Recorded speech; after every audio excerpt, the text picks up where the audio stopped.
mu bi de ne ani ajepa nyankopon ahomobro adawroma entina na no pay yen nyina yete ase tie fa sedama twede ampo nyankopon se anopai wadom yen na yaba betena kasafidie wesu nti won so a wo hwe me ewo fia utie mi ewo power 97.9 FM so no eya homobro entina no pay me kasa wote tie fa sedama nyankopon ono ne ontumi nye eni se obeyi ne ho aye nti yen nyina ye waye bi edi amaye anopai se afia na wade wa firi ado TVXYZ adwumadie we ne di Dwaboase live on TVXYZ and a power 97.9 from Sabre ya kopem se no ndu bebo ye tena se ye bodwa ensem amanyon sem apomodimu nsem economic issues, and of course we will talk about President John Dramani Mahama.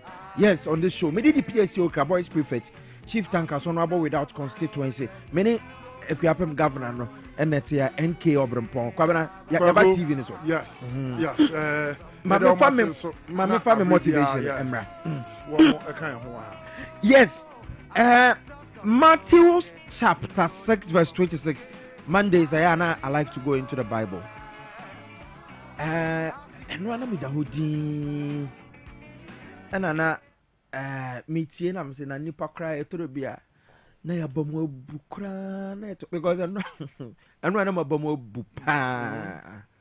But I want to kai say Matthew chapter 6 verse 26 I say she be utwi de no meka ni nyina na kaim emaye okay be utwi de no Matthew chapter 6 verse 26 na men kan brofo no look at the birds of the air, they do not sow or reap or store away in barns, and yet your heavenly Father feeds them. Are you not much more valuable than they? Where New International Version. I say, look at the birds of the air. They do not sow or reap or store away in barns, and yet your heavenly Father feeds them. Are you not much more valuable than they? Chapter 6 verse 26. Okay. Can we try more? Me babe boom. What's if you're no ma? Woman no. Woman pam. Debbie. Woman ni baby a woman de aduane ekogu. Nanso waja owo soro no. De bia woman mo aduane di. Yes. Na wo nipa no. Won sombo nchen no ma na. Eno na kwaku Debbie me pesa no Debbie wait me mbom wa me pesa o kind to send your Bible natural me mbom de mo hwe wie mu no ma mo hwe wie mu no ma se wongu na wontwa na wommoaboa ano enwu asanso nanso mosoro agya ye ne won na monsum bo enchen wonu ana kwabena yeti he yensum bo nchen no ma anoma ni fie we onaduam ya make an so ti ase eti anopai so kwaku sa wutie ya anopai ye pese ka kire wo se yes enumampo a nyankopon abɔ won mu ni fie won mu da prebuom nanso nyankopon se yagya wo soro emma wo maduane di de bia na ye nipa ye nso mo nkyɛn wo mo ana nyankopon bɛ hwɛ kwaku hwɛ mo adoma aponchi ni kunu we grama kunu we odwan nantwie omo kunu we obi a wo mo madi yi ne ye kun o mayo ma yanka na kwaku kwaku me ka David the way now is canon no ala na concert yo da concert aya asem na me wo aponchi kunu da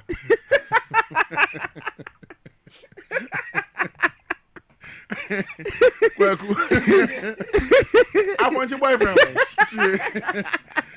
so obewu obehwe ne ma yakopon be kan kwaku ni nyina nkamfo yakopon behwe yen enokre hwe so da bia wadi da so nyina mu kra wo sorry na wo nhyɛ da hunu ba bia wo mfa wo nansi but the first you are determined unim de wo pese wonye na wo te ase no wo be pie na da no be kwa wieye no bo se yakopon wa hye no ho ni de anu nyam eti Matthew 6:26 sa Edem put a catch me say, Yomana or more bono, a honey free poba. Oh, okay.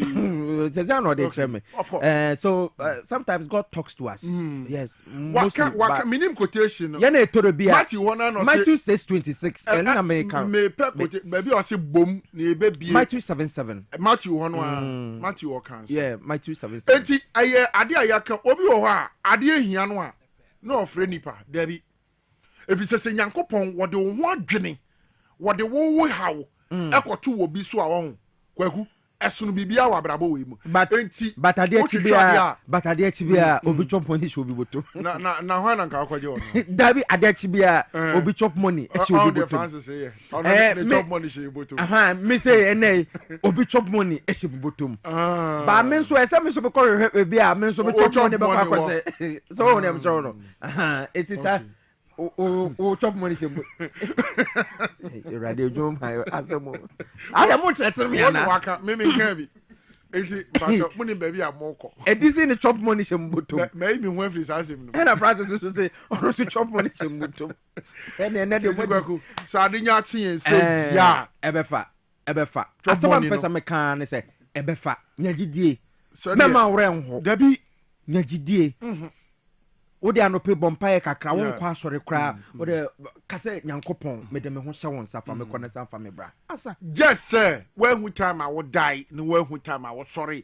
now would die now wonim ni esie but time no so ye wo ka se walam ene boy na sorry ba Nyankopon bi ogwan hwefo bi ene hwe wo bo ho ban se me pe obi o so wa ben pa obi hu time odeda hu da obi a wa ben pa hu da no obehu time odeda pe wo me ye hunu se enu am that time say hu da ne obetimi aka say oh about 10 ena me dem phone to na ma hu hwe biom nti eno de obetimi aka say we be 10 boy na order but the exact time obuada hu da obi ehu da da aji Nyankopon pe se de me kan wo ti ase eti ye wo Nyankopon gwanhwefo an ho nwanwa se ewrade gina ye chi Sodom berima ni hunsu yehu no kuma me enti so ho Nyankopon ye dom berima se won suro hwe wo wi ase asuro Nyankopon okay keke kwabna ya betra se na ye de eye de obonkrata no nsama aba that time ma wen omra metra se na yenko yenko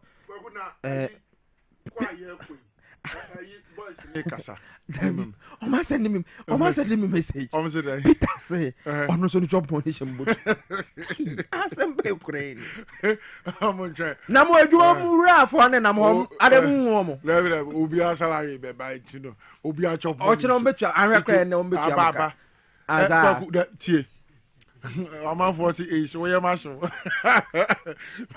me betu amuka ne kwaku boys ni bi kasa o TikTok almost saying John Mahama chewo America America for nyom no to aba no see wo na ato ma ba yi o mo mampani wa ba be kasa wi a munya no mo mpam no so omre ne kro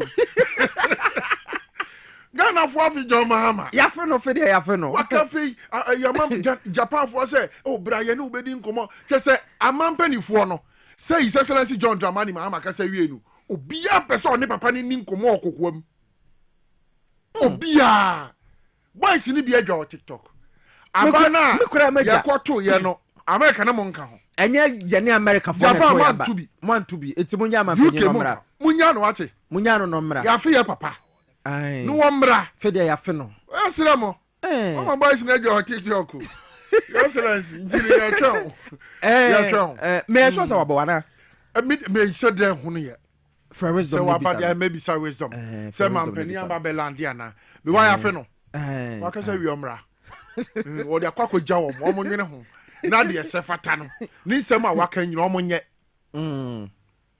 isi kwaku nokura ni nsem a man peni de to ho no enye easy o one of the worst things against humanity asiwo we say slave trade and I'm very happy say man peni call kan ho asem slave trade owie na hwe Gaza nsemi na papa yi ekasa kra na nisuo ba then the best say ye gia tum na wiase nyina ye de odo ye de kro ye de ntiase atena nye se ade beti na nkola egu na ma egu obre ko abone ye ko so ko mo ni hu idea ye edurumre bi wo Ghana ha se wo konyem wo yere na so wo vaccines ye de won kola ebo won ho ban free yade ahodo na ye ni bi ese Ghana ye ntumi nto entina se amanfo wo a aginyame right be won fra ni ye ni bi bra na we na me na mo na me copy video bi so TikTok so de na me rekra o mampani na Dankwa Akufo-Addo time or call UN General Assembly bi no or Tom Mali ni Burkina Faso ni Guinea so o ma ye cool ntino hey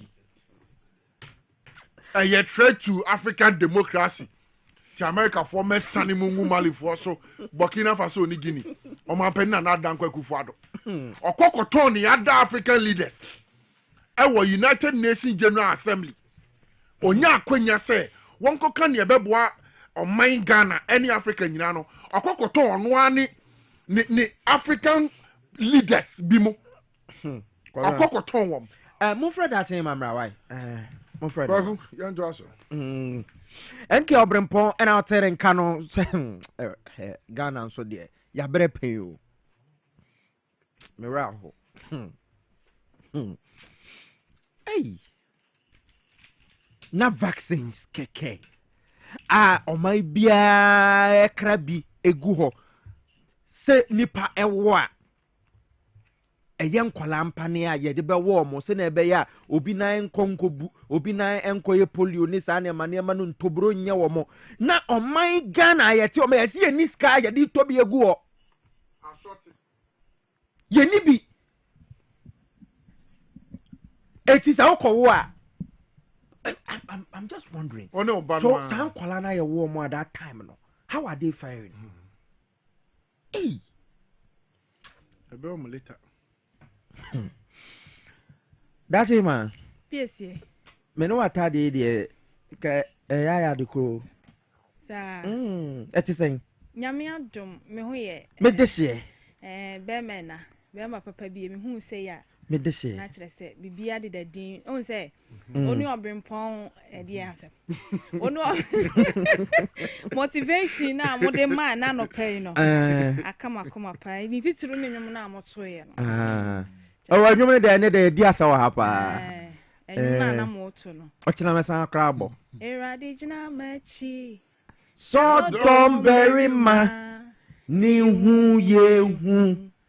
Okoma mienti ma tafu nyina beshi atafu nyina beshi ase Piesie Okrah onse udu o wanjimi ant oh da be nyasa mantumantu ram pese mi jemu ma no na de na nyu na na ko pija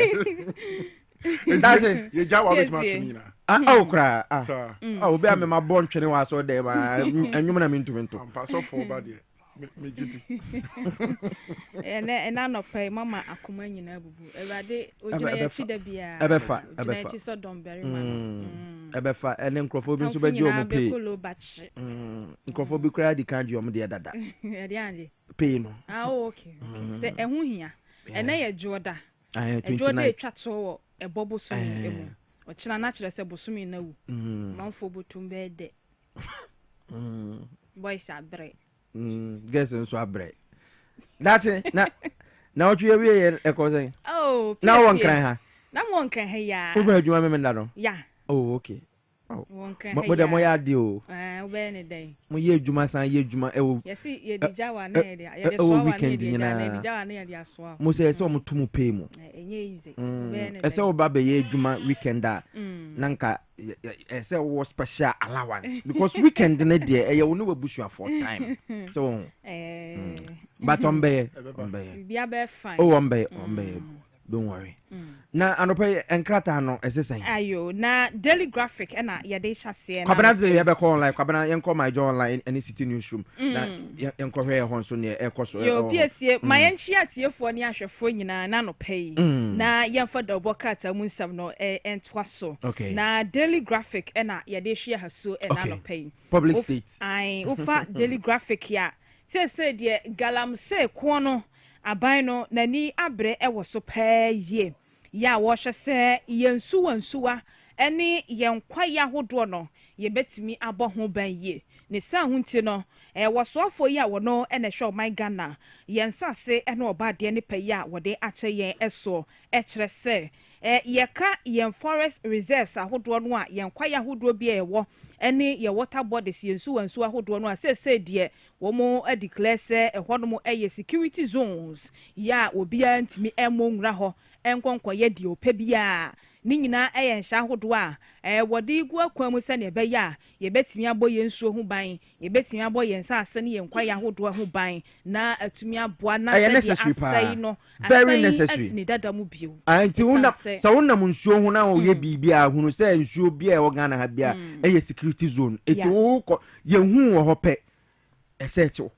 ehun Piesie na ofa daily graphic na wo cost so so CECG terminate 202 contracts for underperformance na just electricity company of Ghana contract ahodo bia wo de mama companies ahodo no wo chese makomako ahanu ani mienu 202 wo mo atwam ni nyina ne se wo mo modern mo no enso ani omomode mo no wo fom kra enti sa contract no na na akufo ado abreso na ewo ho enso bosome bia wo mbekwa kwaji wo musika enso adwuma yeso omoye no omonye na ECG na se 202 na se contract na nkwa contract bebrebe sa say bi wo ho aye to wa sama obi ewe procurement obi to paper obi and they dozen. But 202 they dozen. 202. Where your oma tramu e bi gusu ho. Say so say ne okra dozen say oma tramu. But I say so woni obi sign contract say Piesie anopa bia medinsuo bebreo eti me ne wa sign contract. Yes. Na wa jimisika. Ya sign krata. Na anopa meba me nyansuo nom. Because on fan buy. Na still yes I to yawoka how so na me sure no for ka wo be ko mo ye na ayi Ketasi defense no yenye no na ye wo see you under the MPP no mutua ne ka say almost say redevelopment no bia ote ho say Ketaport MD na yes see redevelopment one sabrofo na nom ka kire na so the truth is that port ayensi na ye yipanyi pa ya so other port na no support no yensi National Cathedral na ye nyina se ye bebo mpa ye wo mu kura no mpanifo na eda no ye pose ya na dwumadi ni nkoso na etu omka the board of directors board members one more no mo da National Cathedral so no na bebre ya asofo empanifo no adwumadie no ekọ ya sa time no na yemfes kan komu bi okra no na egusu ti omka busumi bia na eti omusika sankrofo we na enei Ghana for bebiri na ase yemma aban no ma yehu se mra ewo kroma wuntumi mfa o man ni sika 1 cedi kura ni obetumi ko bokro no 2 cedis na ya bono ewo circle na kejetia no be atamo man sika twitwiri die sen example $97 million edi etu amana akoso ahe unim won $50,000 da $50,000 oh mahu bi da the rubber share hun bi mahu bi da na $100,000 kra enya de kitwa wo $100,000 enya de kitwa na $1 million na $1 million baako sa 97 akoso ase ye de sika no behwe gu dem ha aha nyina beye mama na peja se table obetuma adaso amunu ho ayo man ni sika na yantumi amfa amanfo di abro Piesie omadi abro papa bo a wo hwe nyame anim na watu amana a wanya dwuma bia na bosome so uji sika ni de nte eya wo de na dan plan kra no to have $5 million so say bro David David Ajay hey baby okosua ne plan draw no nkere me why na me nya party bi ti say MPP no mo ma me ndro bi why David Ajayi o baby a usua baby a ye draw no oko kan ye say and I want technical person and you don't know the technicalities omo the brofo keke sa di hwehwe okroma wa technical bi anim ye diskana manadi tokro no ene na da ayi your friend say region na apine tontom region na tontom ni ho na skafo place say hey dabi say we do region no be born in san ho tontom ko a cathedral no ene den tontom abasa no ko ye nsu etem ye nyina nim say nsuo taya amana mu cha apine tontom nti ano de anya de ayi nti say region tontom no o frantuma kra o enura ye de kum we me mo bi adi kra na my advert man enkrofo to papa say wo bi afafa rich wo benye ska papa cathedral de tontoma barrage papa entontom no so wo da o mbetumi kra yi ntoma na firu so omo ka o fantoma say dabi omo yi ato nche no ma ka omo yi na say on say na bi asokwe rage tontom na de ntesi odum kwa no ombo omo yese no medum no kwa ku jai wi ombe yo da no so omanyi ana insuo no nsinhira nsuo say cathedral nsuo anointing wom enti wa rage tontom ti sem kokro omo soso basic oba that's if you over born oh eno kra no kana na demonstration amafo dware nsuo the biggest swimming pool in West Africa ne board dey $97 million nyasam keto na dan kwaku for the 2 na mo no pa we mo fa what you agojo we be first paper no mama for online na ba ko ewuram online na fe yen ko say Ghana must break away from cyclical IMF programs World Bank and the ababa to kwaku unim say eno ye hefa no eno my joy online I agree because I didn't na yet your my yadi na ye say ti o wo to hoyi yes yetu awoka de bia unim ne wo de ye na fe wo to say o say they say yetu ameka de chen ya pay na santi o de ho kwa akomo obi say wono mom ene mekira wo omo akohoma na won san kira kwan obefo so edi sika no na wo to no eti adwin ni utrim mama ye breakdown we ni yanko ye di 68 years out of that 68 years ye je ye fa ahode awie no Ghana call IMF nkwa 40 years out of it Ghana di 68 years out of that 68 years no ya call IMF nkwa 40 years out of it enti ya de ye ho 28 years per out of the 68 you know what unim nenti asankwasa asem no koso saa no se oman yi obi babe I tell say politicians na ye mra na ma akwakwa ye te say wono mo e de mra no scratch my back I scratch your back because yet kroma na kanu for attack akwa bosia bia wo bebo bia wo je ho 10% sumrai bond na akwa je bosia say ye de infie wo ha centenary bond centenary bond minu mienu ye nyina ye bewu akọ ama ye na still ye mane na no tua MPP because obi free say oh se me kwaje bosia bia me meje ho 10% ento kwaje $100 million ono nko awom $10 million waje adi kanu furata Ghana bosia ye je enye $200 million dabi enye $300 million enye $400 million billions of dollars na nipa dasani je ho percentage because you say wono ene ko di ano keke se bosia ye kwa kobo no wo mom na ko di enim se oh ye pe bosia ye be se na ye tua na se aban bi ba se bosia no me kai se then minority wo mo ye dedi wo se ye be ko IMF Ghana inflation be ko suro because na just say airtime and then na sa aban bi aba na say utumi correct sa mistake no can for that what US or heading I know organic no ye kwa ni and kwaku oh can for that o be ba joy be jojo no from no oh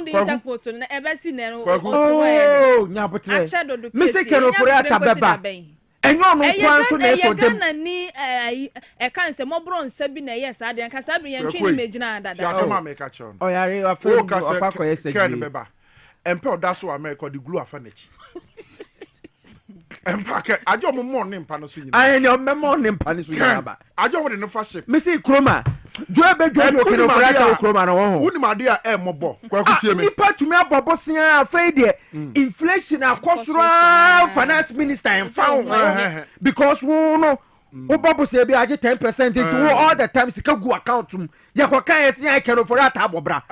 Edebra. Okwako ready or budget review or Mrashebedemo. No, I say white. Na or the quotation ya di kind. And I mean, not everyone was no, I could Ghana for. Me say, Emre be me call a friend say, yeah, market here, I cry on to do, yeah. Na can offer that I could read the budget na NDC for them man on there. Na mani gujo mo say, na papa, na nimbo on pen on one sem, and na debia was so white. I know what John. They say, Ghana for one or the Apple Chrono. Mr. Ghana for one. Yamu bebre, we don't even care about the competence of people. Ghana then Piesie Okrah si wakanya mi asem Piesie aka Bible mu asem etimi kuni pakra okay kwaku dia mobo ne say da bi esi ye nyiri free sa de num dia mobo wo mu ne say so obi di assemblyman pen na wo so wo ba be di MP a ese ye hwe odi assemblyman no de no ye na na Akufo Addo pe president e no na esen kai ko bisa se wodi MP no wo ye di no se mon so ne hwe nti na ja Akufo time mo be attorney general Akufo time na Akufo Addo be attorney general no ye ku Ghana for wa ho empampo and Gambia association me chachu chikata hwade no na do Akufo Addo de ne fast ene wo musu kwaku na de mo bo wasem we mu ni say wonim say your friend say IMF and another Akufo Addo any kind of Atani Alhaji Ba omi ade Ghana call ye no ye koje $3 billion na say sika no it comes in tranches me patch say nyini nyina no mo de ma wo mo de ma soko sopi kakra 360 million na ba 366 na ba nenso Simon NDC aban betena ase a mo si mo hwe sika twetwiri di a MPP aban ne te so na adwuma yefo ebo modern no mutimi fa sika ne di ye no out of cases bebrebe ni nyina no 36 cases ben almost a betimi ama Ghana $20.49 billion. Kwaku sika MPP for you wa Ghana han won Messi ye di atira wa ho na yakwakwa $3 billion hwe under 8 years of irresponsible mining galam say under the MPP no obia for gold na baby open all the afa 6 months under gold board wa generate revenue saying and no crown one guso ko se galam say for nya adwuma o 6 months under gold board $6.1 billion 6 months ora Sami Jamfi Esquire mebu onka now so 8 years under the MPP esan for our miner good year and imani for a demand forensic audit into the gold and oil gold then the oil gold for oil imani for say yeah audit wom amount for sidan wom amount for to East Legon Trasako dan wom yes some fire gold see the quarter oil na ban nipa to me deal back na wa to Trasako dan be 3 Ghana de mama koso eno kra wan santere mo MPP for there Piesie ma yento aso na yemfa Ghanaian Times na emra ufa Ghanaian Times na no payi a nimu ha kese pa no watwa beto dan bi si ho na library left to rot asem we maka dan pa ya boka de asie se library de ama de hia wo ewo sunyane no ya to na jeje mu ya no nya dan ya na anu ya na yesi o nya se na bosome nwotwe ya ban ba ya na yesi sa library no abanda da ye betena so mfiri hia nwotwe no eno mu si sa library no bepem nne yese okwa enkusie ne ntafre ne wo mo ka ho awowo nom ena tese ene nwa akere ben ena wo mu di mu aturanchi etinko tafu mankani tinko ewa na ba tinko yes but a hard day on my in reading no ya na sa man nim de it is a yesi library na say yesi na nkola etume ko kenkan eboa omo enso na yesi ya to na jeje mu na library na musu no Ghana ha say Fred Vincent Ntweje meba no meba okay Vincent Ntweje wono na ye municipal chief executive edema sunyane abrante no ebo adwuma pa good Vincent Ntwi say etumi friend no na ye bisa no me sure say mampanyi mahama government no ewo plan mas ade kwakutio na we na MPP fo ameye ho hwe na ye akosua ngwa na Ghana fo nya we dey so mu kosua de Ghana ha nyina ye military hospital ye ba ko 37 enti opa ma hospital say wo government hospitals nyina enko demonstration omonko strike military hospital ko strike ko David Mahama hwe no se da bi onfo ba konko ka ho wa Asante region aferi it was almost 66% 56% done 86% done na ka be 14% MPP de be ka ho ni ya say nya military hospital ba ko a ho de demonstration ko ho strike ko ho choko kra na do amfansan ho Asante region na wanye library kwabana eno kwa de omo ye hu bibi oye ne dai den oye de ka ho ka omo koto aso kakra si den na ka ho kwaku chire mu se unim de na do de ka ho aka mimi nim se afari hospital no yes. na akufo ado bae no ode ne nsa ko ho kaka 86% ya complete aka 14 no 8 years when me fan complete afari kwaku asema e chire mu on sa boss ode ne nsa ko kekan ode ne nsa ko ho kaka obi asi dan afari hospital kasia 86% completion aka 14 na do betina so 8 years we say ode ne nsa ko kan asema wani wu so ode ko kekan he no but ayo mum na se wo ma wo mani wu mo na say wo de na bi wo ya mbibi ni David we Ghana ni me boa me Ghana ni gina ho am a good policies it's we party now good policies meto aba ma thank you it's last year to aba se meto ma NDC sana tie pepepe yo yate because NDC for no more policies and am meto aba no so me nu me ho do ma ba ye ni wo ye we twa 8 years akufa obi timi to aba no ni hu Piesie but obi so timi to aba hu ma to aba pankasa ebi na 2016 me to aba ma na akufa do ma nu me ho e fio na me se me eze na na de akufa do ye nyina ye be ko so afa nyame chew wo boni aye semisiani sei me no obeti asama me ka che akufo do atumi aba kroma na nipa ho akire na kwabra wosore no pa na oyem du rim enya before we ni tipe we ni say I am hye because inflation akosoro calculations ahodo okoto e mo ene o kira be ko na yatum esichire bo na yatum na afa pa no bo na yatum afa unim se me kwadwa se me koma ke se me kwakota dia me nto no ofa ko maybe sa stores be 5 me pede ne board e wo form ya bre pen Piesie me yento aso ha say Ghanaian time the bokata no oba se ha say ya won mo nya for sam okuje to blakwa wode ni phone aba shofo a wo show man ni amahodo entem kitanwudie e ho sensem eso na wode atudwa ya wo che se o man Ghana say die etie ye na no ada US visa restrictions a wo mo de to o man Ghana ni aman hodo bi eso no Ghana de say no 3 months single entry no wo mo atwea san ya say no wo mama ye 5 years double entry enti no ho nsem ye no 5 years double entry say yeah visa restrictions multiple entry abrochire here need to be nkobi enti obi owo sika ene plane ticket ye sen plane ticket bi o twa in and out say bia wo ko US and na ya akeka ko ebro your friends 150 million now wo here ni ben na beti 150 million I say or the coffee plane na mo say mo ma then double multiple entry 5 years multiple and crofo ani age Ghana me hu say Ghana fo ani age me hunu say like obi and crofo a wo dey business it doesn't make sense what gi US visa me say me kasa me ko akwa me papa na makwa akotwa your friends na makwa salai ansa ya mama visa meje visa na ye se wo de kwa 3 months na ewu na me sa ko bi o ma abran ka metumi age visa no ba kon afi bia na makwa ba kon akwa akosra papa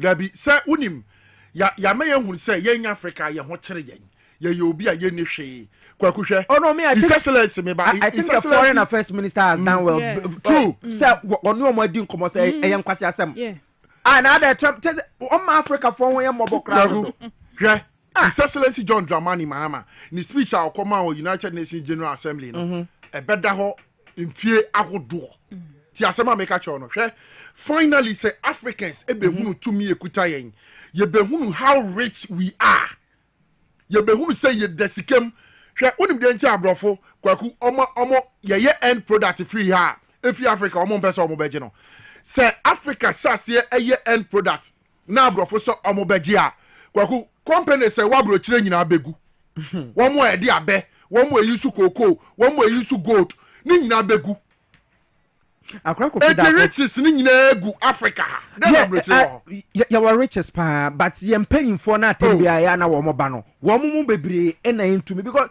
na 6 months was saying ni sika gold board atumi aton de ama abai yeah it is a kase on my resources bauxite gold manganese oil timber cocoa yakase ehun sika no ye de ye bibi papa wo man mu ka ye be koye ni mo pa Piesie to da ya na metra ho dwen ho a mente ase enu ti na me say wo mo ba bebu o man ye akono ye hwe obu nyina mu ni e wadi ska bia ye nchire ntum na en serve as a deterrent emma wo no ma wo mu die etire eba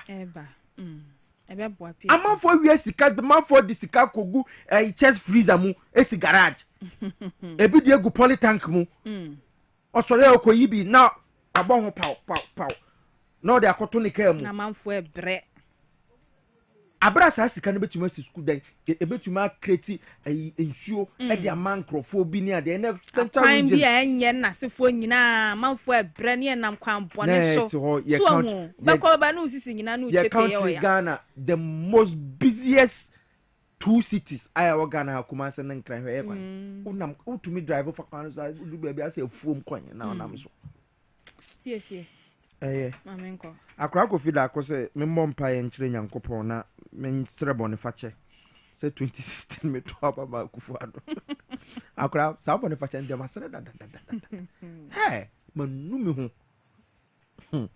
Ramos strong house ewo sampa German of over live ya da se wadaroma amafoti ai ya adaroma Ramos inti amafoti we street no so Ramos me da se na hwan so na send message say ono so chop money shem botomi o say friend den asembe great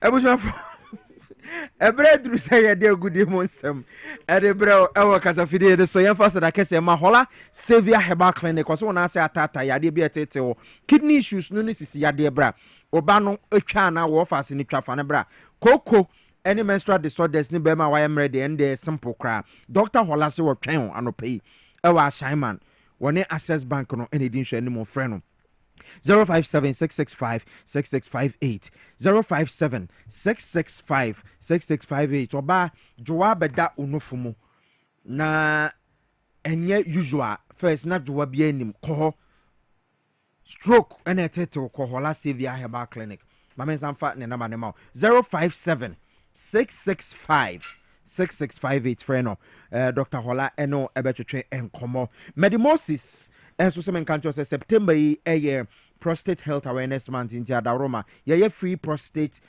screening ewo ya hwe ni nyina adenta barrier adenta police barrier no ye ne no ene din hwe ni me ho na ya so ye kese pa ye wa age kojo ye ben school for the deaf ene no achi ye wa Shaiman ye wo Kumasi ahenema kokoben eti bema Adaroma prostate cancer no ene ye number 1 cancer kum African emema ana be before mema pa eti koneko check your prostate no ewo medimosis prostate screening no koso for 0244 068447 0244 068447 Dr. Ekrado eno echi yade ahodo bebre na Dr. Santi wo frɛ na ne ye wo ha obia no ebetwetwe nkomo ebra so say de agudemu nsam enso e de bra ewo kasafidie we enso kojo fosu fan de atrase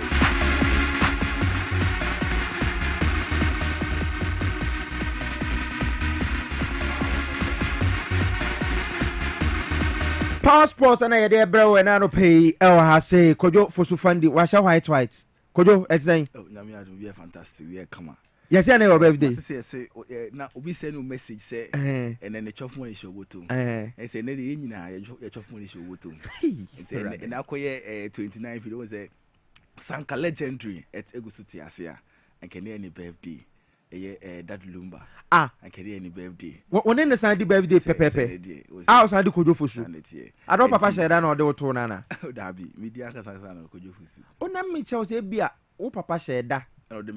So but you will be on the birthday, be a Kwame Nkrumah birthday. Na ya wo na ya want to Kwame Nkrumah because you came on his birthday. And you know so be ho. Bisa papa. And I think kodam ko bisa bisa no. Answer. Enti. But your birthday but na dey me ne hwe ma wo. Some kase me will be more pa ko jura me dada wo. Piesie. Ene yako weekend aba. Ye di ene Monday yen down obi aka wo. Ye di gidi ne kasa. Ene Piesie de me judi me na utimi ye. Before say empon there. Aha, before say empon. And then they come back do. Kojo fire call. All right, Piesie Okrah to be quite and Rason Sagresa Boabuano, se power morning sports.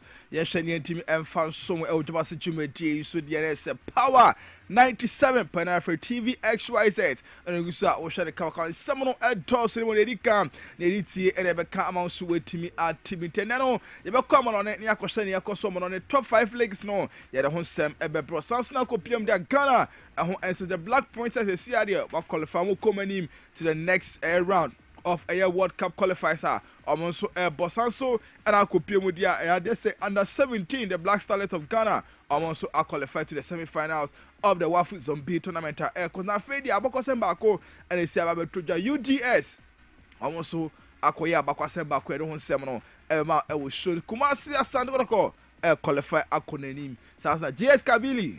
On wait to me, I qualify almost a Moko. Yet one sem Emma will show the Shannon song.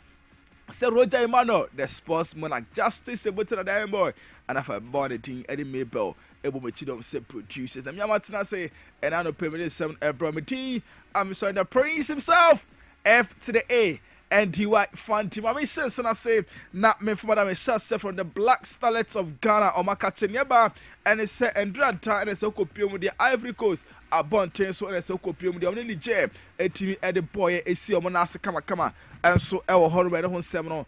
And a mana Ukopium, I dare say Ghana, a TV at Sinija, a bomb, a couple of Polynesian sound, and a jet, a Timbako, said a Ghana bomb.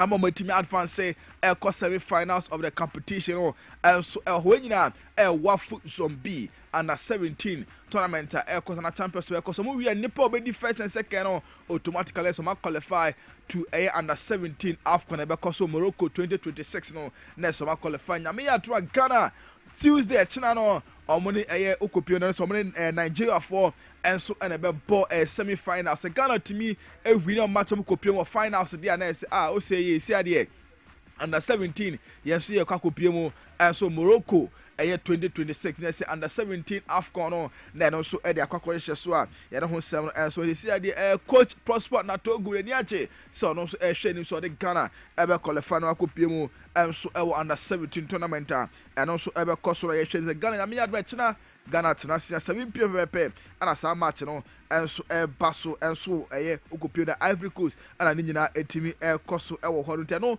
the Black Starlet of Ghana under 17 ho ensensem na ofuru no now kopia after say they under 17 for a winning Ivory Coast no be piemu my Ghana has see there say no the Black Princesses of Ghana almost bo under 20 man no almost no bo Accra Sports Stadium no nyina almost some there no World Cup under 20 qualifies and so almost more share some betimi abo na ometimi akopiem 2026 and so ewo horo na ukopiem den draft and so komoti Tunisia for ebo me kamienu a Tunisia entimi anti first leg no entimi ko so Tunisia mkochi Tunisia for home ebo me kamienu ama Tunisia entimi anti omo returning back to the Ghana mun and draft and so omo ko sie ni kama and so hono wi ase no na se Ghana entimi achi Tunisia for asanso bo me kamienu a omo entimi anti se Ghana ya qualify ya komu the next stage in the the next round in South Africa and eba be boss in South Africa football na say timi win am so the home and away timi win am what dia na say Ghana o say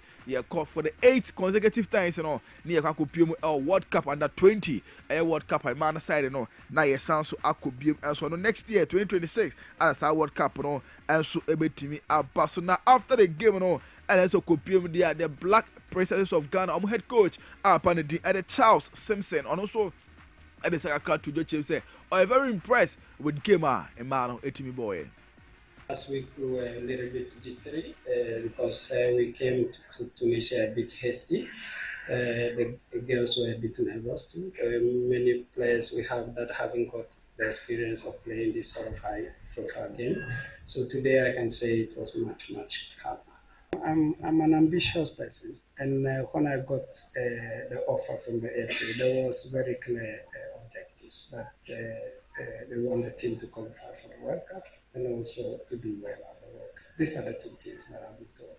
And I'm also a person that wants challenge, so I take it in good faith, and I'm working very hard.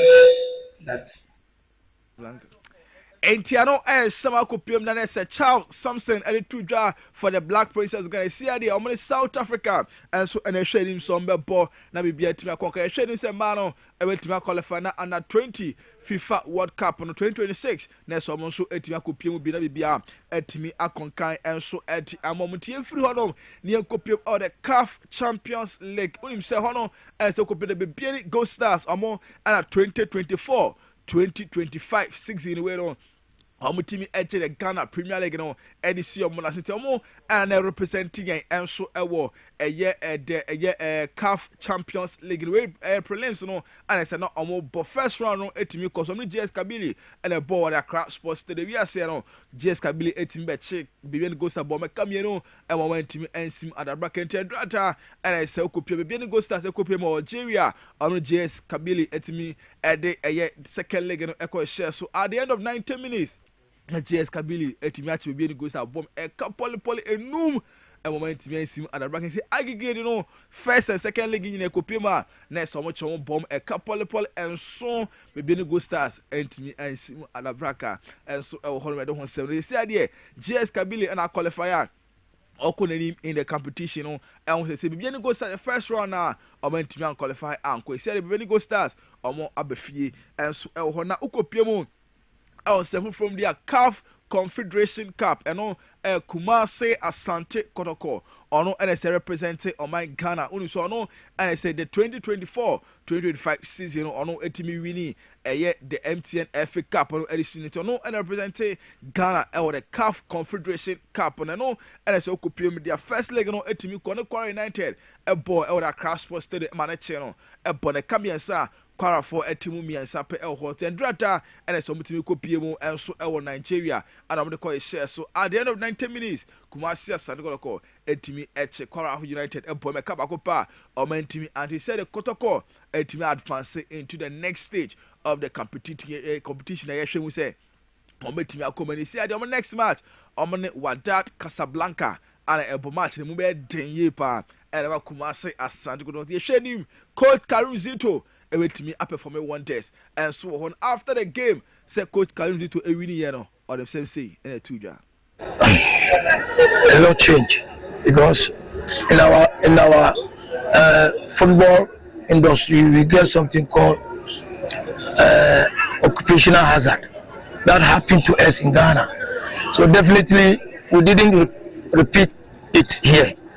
We visit the video between Kwara United and we saw the space and time we gave to them.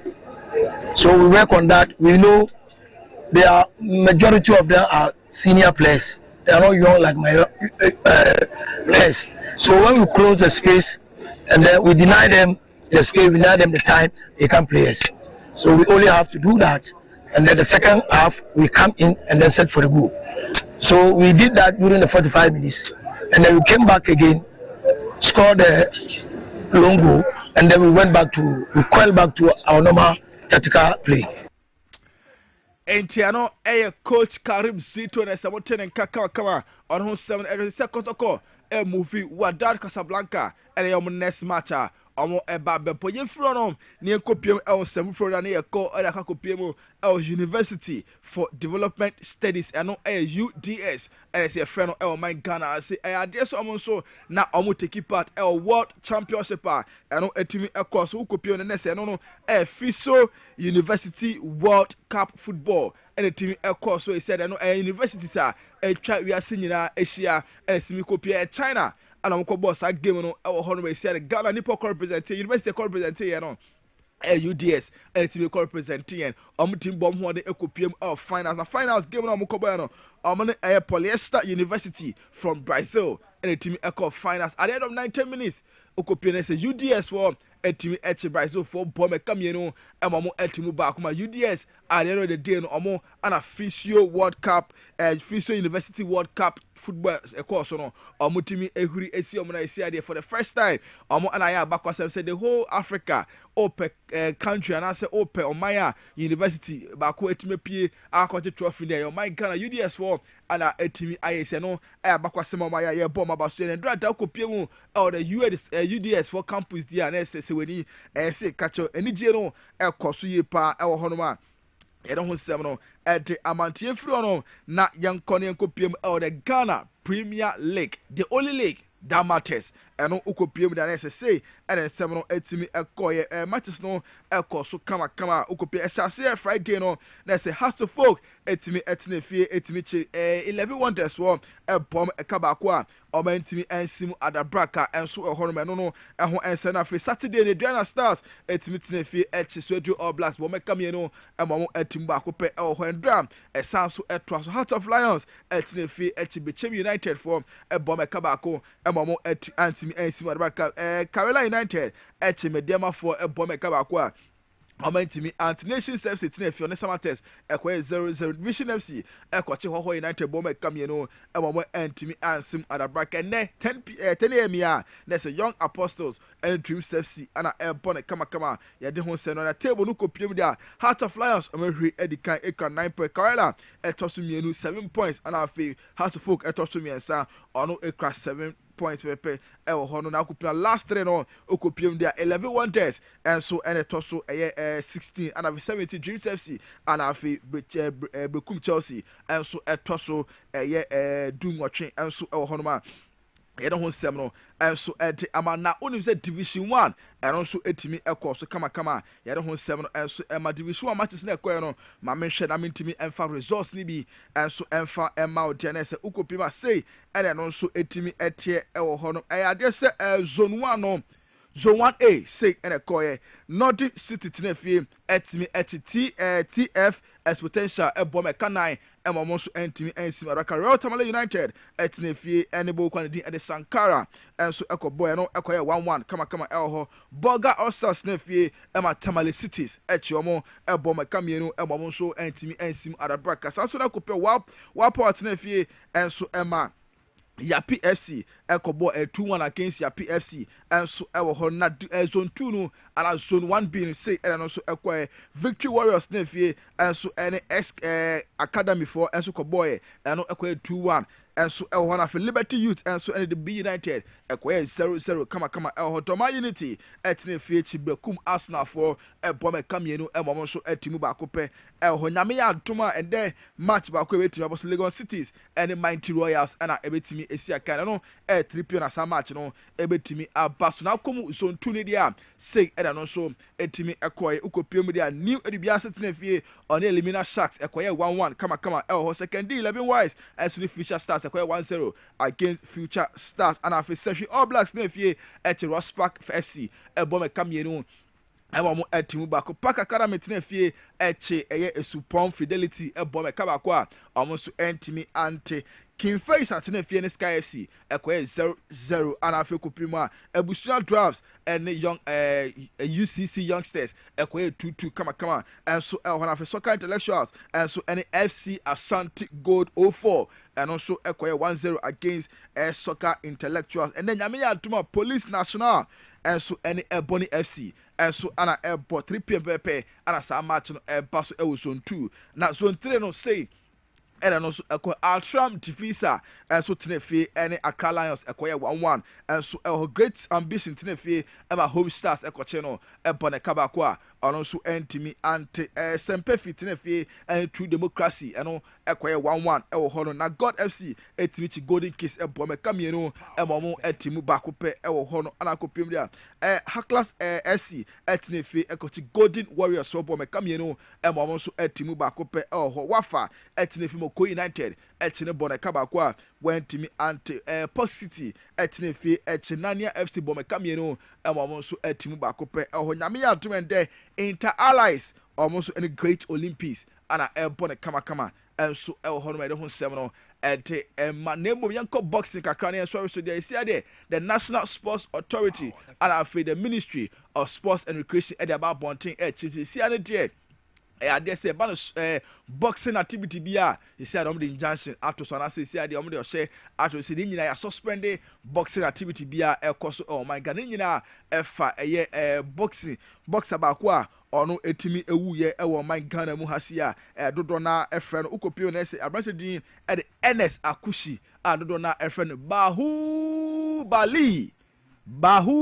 Bali Abrante no is a boxer bia na se offense ye pa ko buko ho dia na offense ye pa na no ata na so kupi on Jacob Dixon e team e boy 11 days after no e se Abrante no e hwere ne nkwa enso enti no ka ho a enti ministry no e chema nipa mienu this year nkwa boxers mienu e team ewu enti omo chema o ma suspend bibia e ye hwehwemu si na be ya mehu ne course so a e ma boxers we etimi hwe omo nkwa enti na me ada nde Amuchema interim executives ni be yi omo so mbehwe na boxing ho sesem no akosiye enso my Ghana ma ye de ho sesem no enso ma yemra ne ko enti ye hwe ne emfa ensem ni nyina emfa ensi wa se dia okwamo no ne dia akese ni nyina de tehwe ye Manchester United elusu ye Chelsea elusu ye Real Madrid enso elusu ye ho sem enso no na fe Liverpool for so elusu ti nyina ya abro pepepe Man City pe e dey winning the game and nyina ya abro pepepe eti ho sem Chelsea for so elusu ye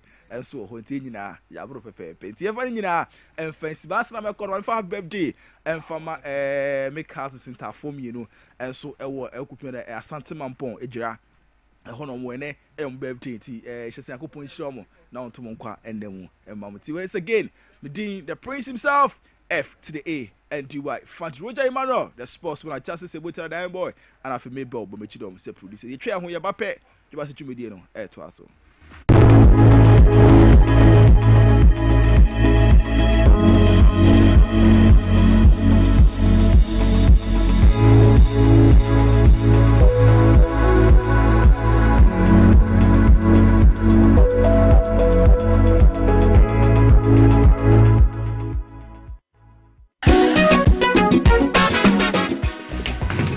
If I shop, I'm not sure you're bad. Brother, and not so good.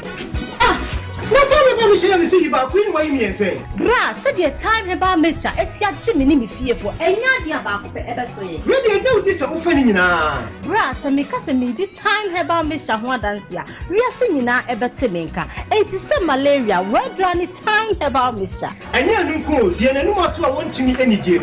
What drawn the time about Misha? A drink and your ma or bar waffle through. Dear woman for down for any aquada when you fear to me, and son of the time about Mr. Draven. She's a walk hospital and answer lab. I'm what who said, oh, a 3-day malaria be answer. Kayo, time me TIME. Time about Misha. I feel malaria fever be at Ziva, a woman. Ubenya be at all, over the counter medicine sellers. Any herbal shop to do an FDA Aji a judging cratway at all. Bravo, a jumada. Ebwa eyam eduane ebwa eyi insa free ni peduanum na ebwa woni pedua ma etena ho yie nanso wonim se niema a yedi na yenom timi ma brebo ye edwumaden sen pote Me who da. Me brebo ye juma pa. E bia se me tumi ye bibi boa me brebo. Annie, and nointing what the left hit from the Moses Clinic near Herbal Center about Herbal Food Supplementer. Was sitting pa the barberbo, ama a ye juma ye. Na, ye juma. Fatopa yenu, and no pani and na a boama berbo ye juma ye. Send a beya, a bit me and yam a jania woody, a sissy ni pejanimo, a ye moving see. And no na me brebo kia pa. Ubenya Live Kid or pharmacy, herbal shops, ne supermarkets are ebeo. Sa wope dodoos we to up. Fresh 0244 06 8447. Live Kid, wawu brebo, wawu nipedia.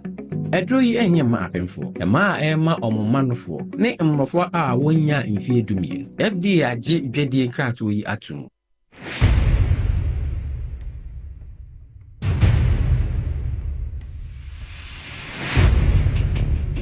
The average human body mass should have at least 60% water for optimal performance in any physical or mental exercise. We can help you maintain it naturally.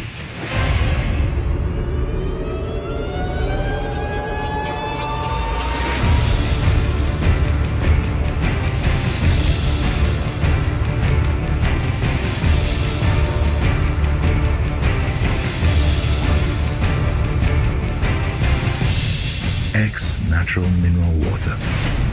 Simply natural. For bulk purchase, call 0596 273 546 or 0596 273 547. This advert is FDA approved.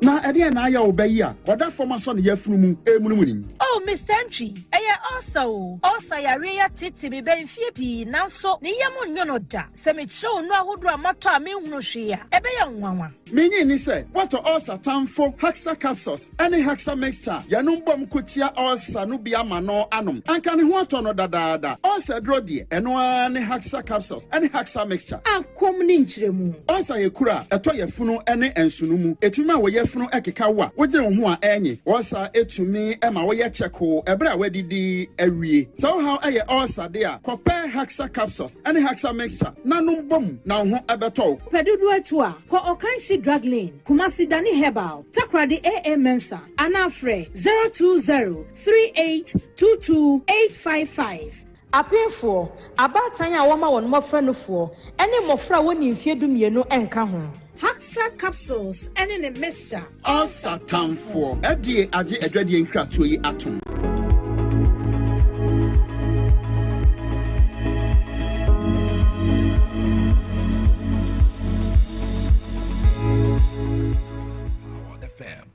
Yanum ebibrime ye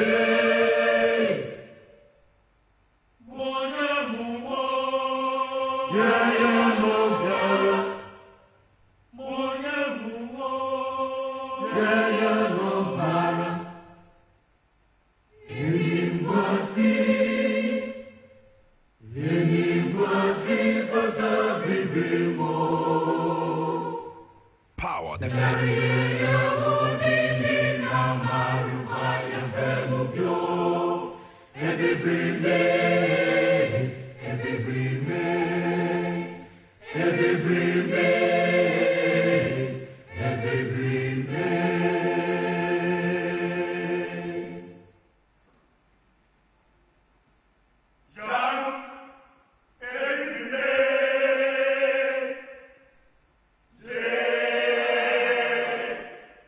Power the FM.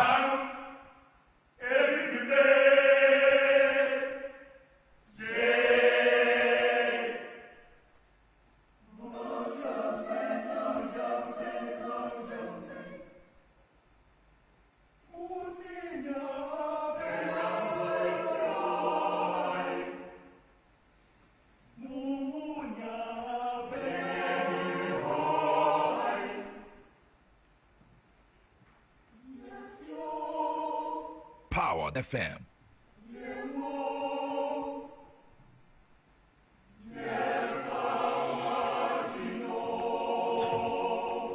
34 minutes after 7. Ebusiafo yasama makwa babium edeba eye Dwaboase dwumadie so power 97.9 FM so and afa TVXYZ ye live and pay live on Facebook TVXYZ ye live on YouTube XYZ broadcasting and pay joining for wadwenkyere bra won sem no ho ye de aseda ebema sports team no se wono etume ebaye ede agudie mo nsem enso ebra okojo fosufandi wotume eyere ne ho de eye agudie mo nsem enso ede brao yafa sada kese Emma Health Alert Clinic ese menka cho sa no pe also netete wa adaworoma yaye krado ayede twen wo se ubu nsa problem wo ho fibroid ni ade obi wo ho o se ya na ne nsa yam o se obi wo ho o se ya na ne nan yam anansi ache no anansi nye police ne omoja na India frusani yie ye waduro ho ayede ebe ma wo obi wo ho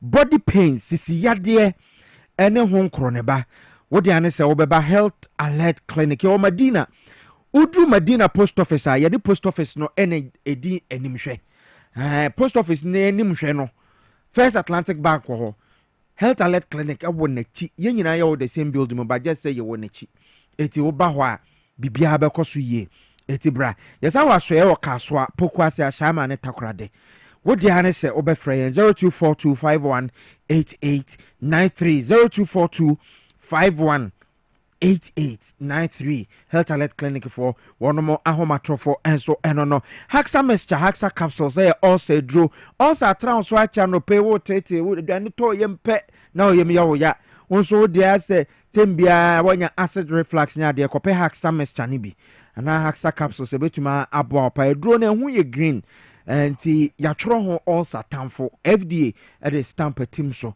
say ye draw wono ma ebeboa wona sa problem ni nyina atumi ayi edso ede afiri ho also draw wanum bia wonhu so me say try haxa mescha haxa capsules obedi adanse pa wundi 12 years a wontumi numbi oba wonye mo nka ho o ma oba no fon so a eno so wonka ho Madina ubenya bi o cat pharmacy tamafo be call Little George ewo community 5 your PV oben runabout Temuwa Jukat Pharmacy Wakaswa kwa ubenya bi 0240 238 310 0240 238 310 mamen koma NK obrempo akwabana yen start yen komo no ewo dwumadie so komo ya ye boy nyina no ho adwenkyere obetumi de abahwe TVXYZ to Facebook ye live ewo ho ntie ho fa adwenkyere nbra Power 979 nso ye live ewo Facebook ehonso for adwenkyere bra eya share dwumadie no na manfo nte yenka na yetena se na ya somoman no NK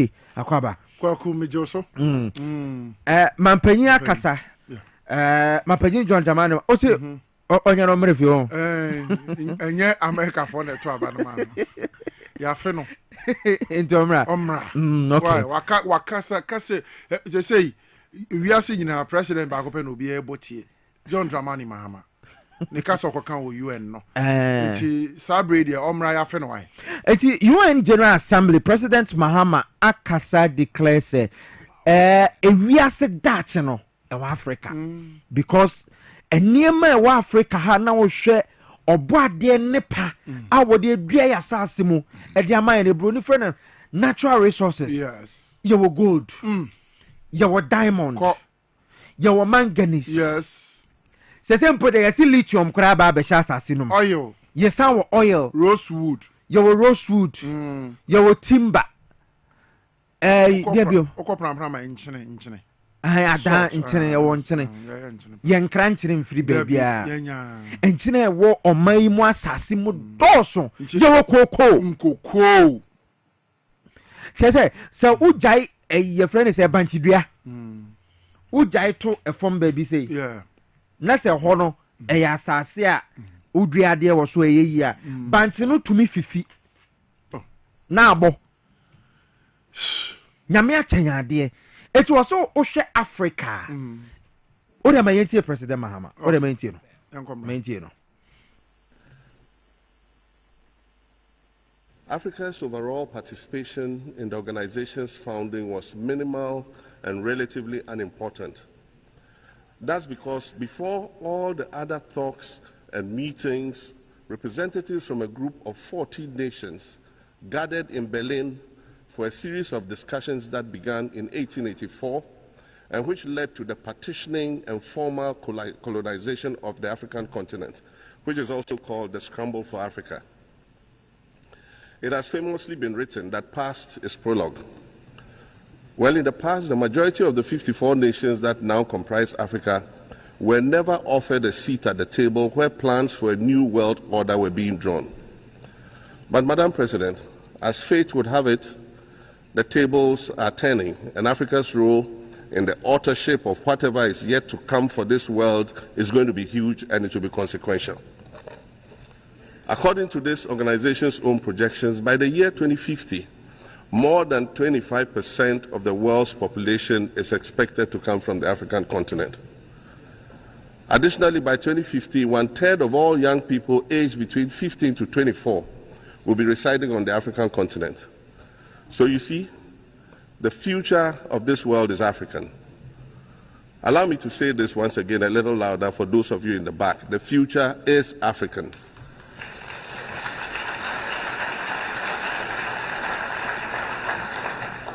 Already today, Africa is a catalyst for human potential and development, as well as for economic reform and ecological stability. Africa is a catalyst for systemic change. If this reality, which is fact-based and straightforward, seems provocative or unsettling, perhaps it's because you are viewing it through the lens of centuries of filters, colonialism and imperialism. President John Dramani Mahama.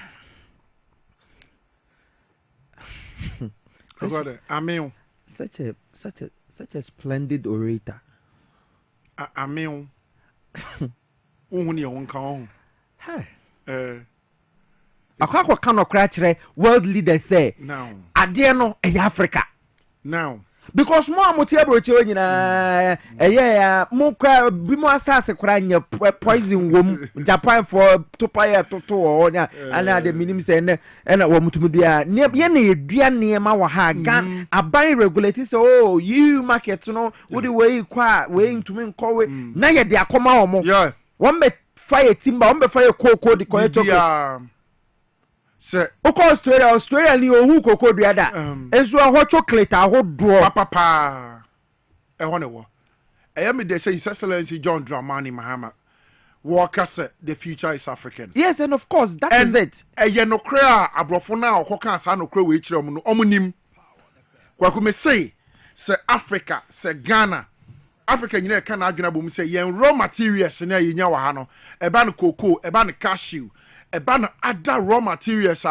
ye de produce ye de other product say ye jai ni nyina say ye de ma abrochira company bi e wa abrochira begu wonim de nti ye end product wa ha no mo a kwaku wo mo pese o meje wa abrochira no say Africa for chance etimi ye end product wa ha I say yetimi ye chocolate say the value eka ye raw materials so because me call wasadom poase yes which is in the western region na omo factory bi omo de timber no ye na ye twia na adane plywood yeah ma yetumi ye we nyina o e wa ha eti say yetumi ma ye cocoa no yetumi the value eka ho a it's Africa no our problem has been leadership. Good.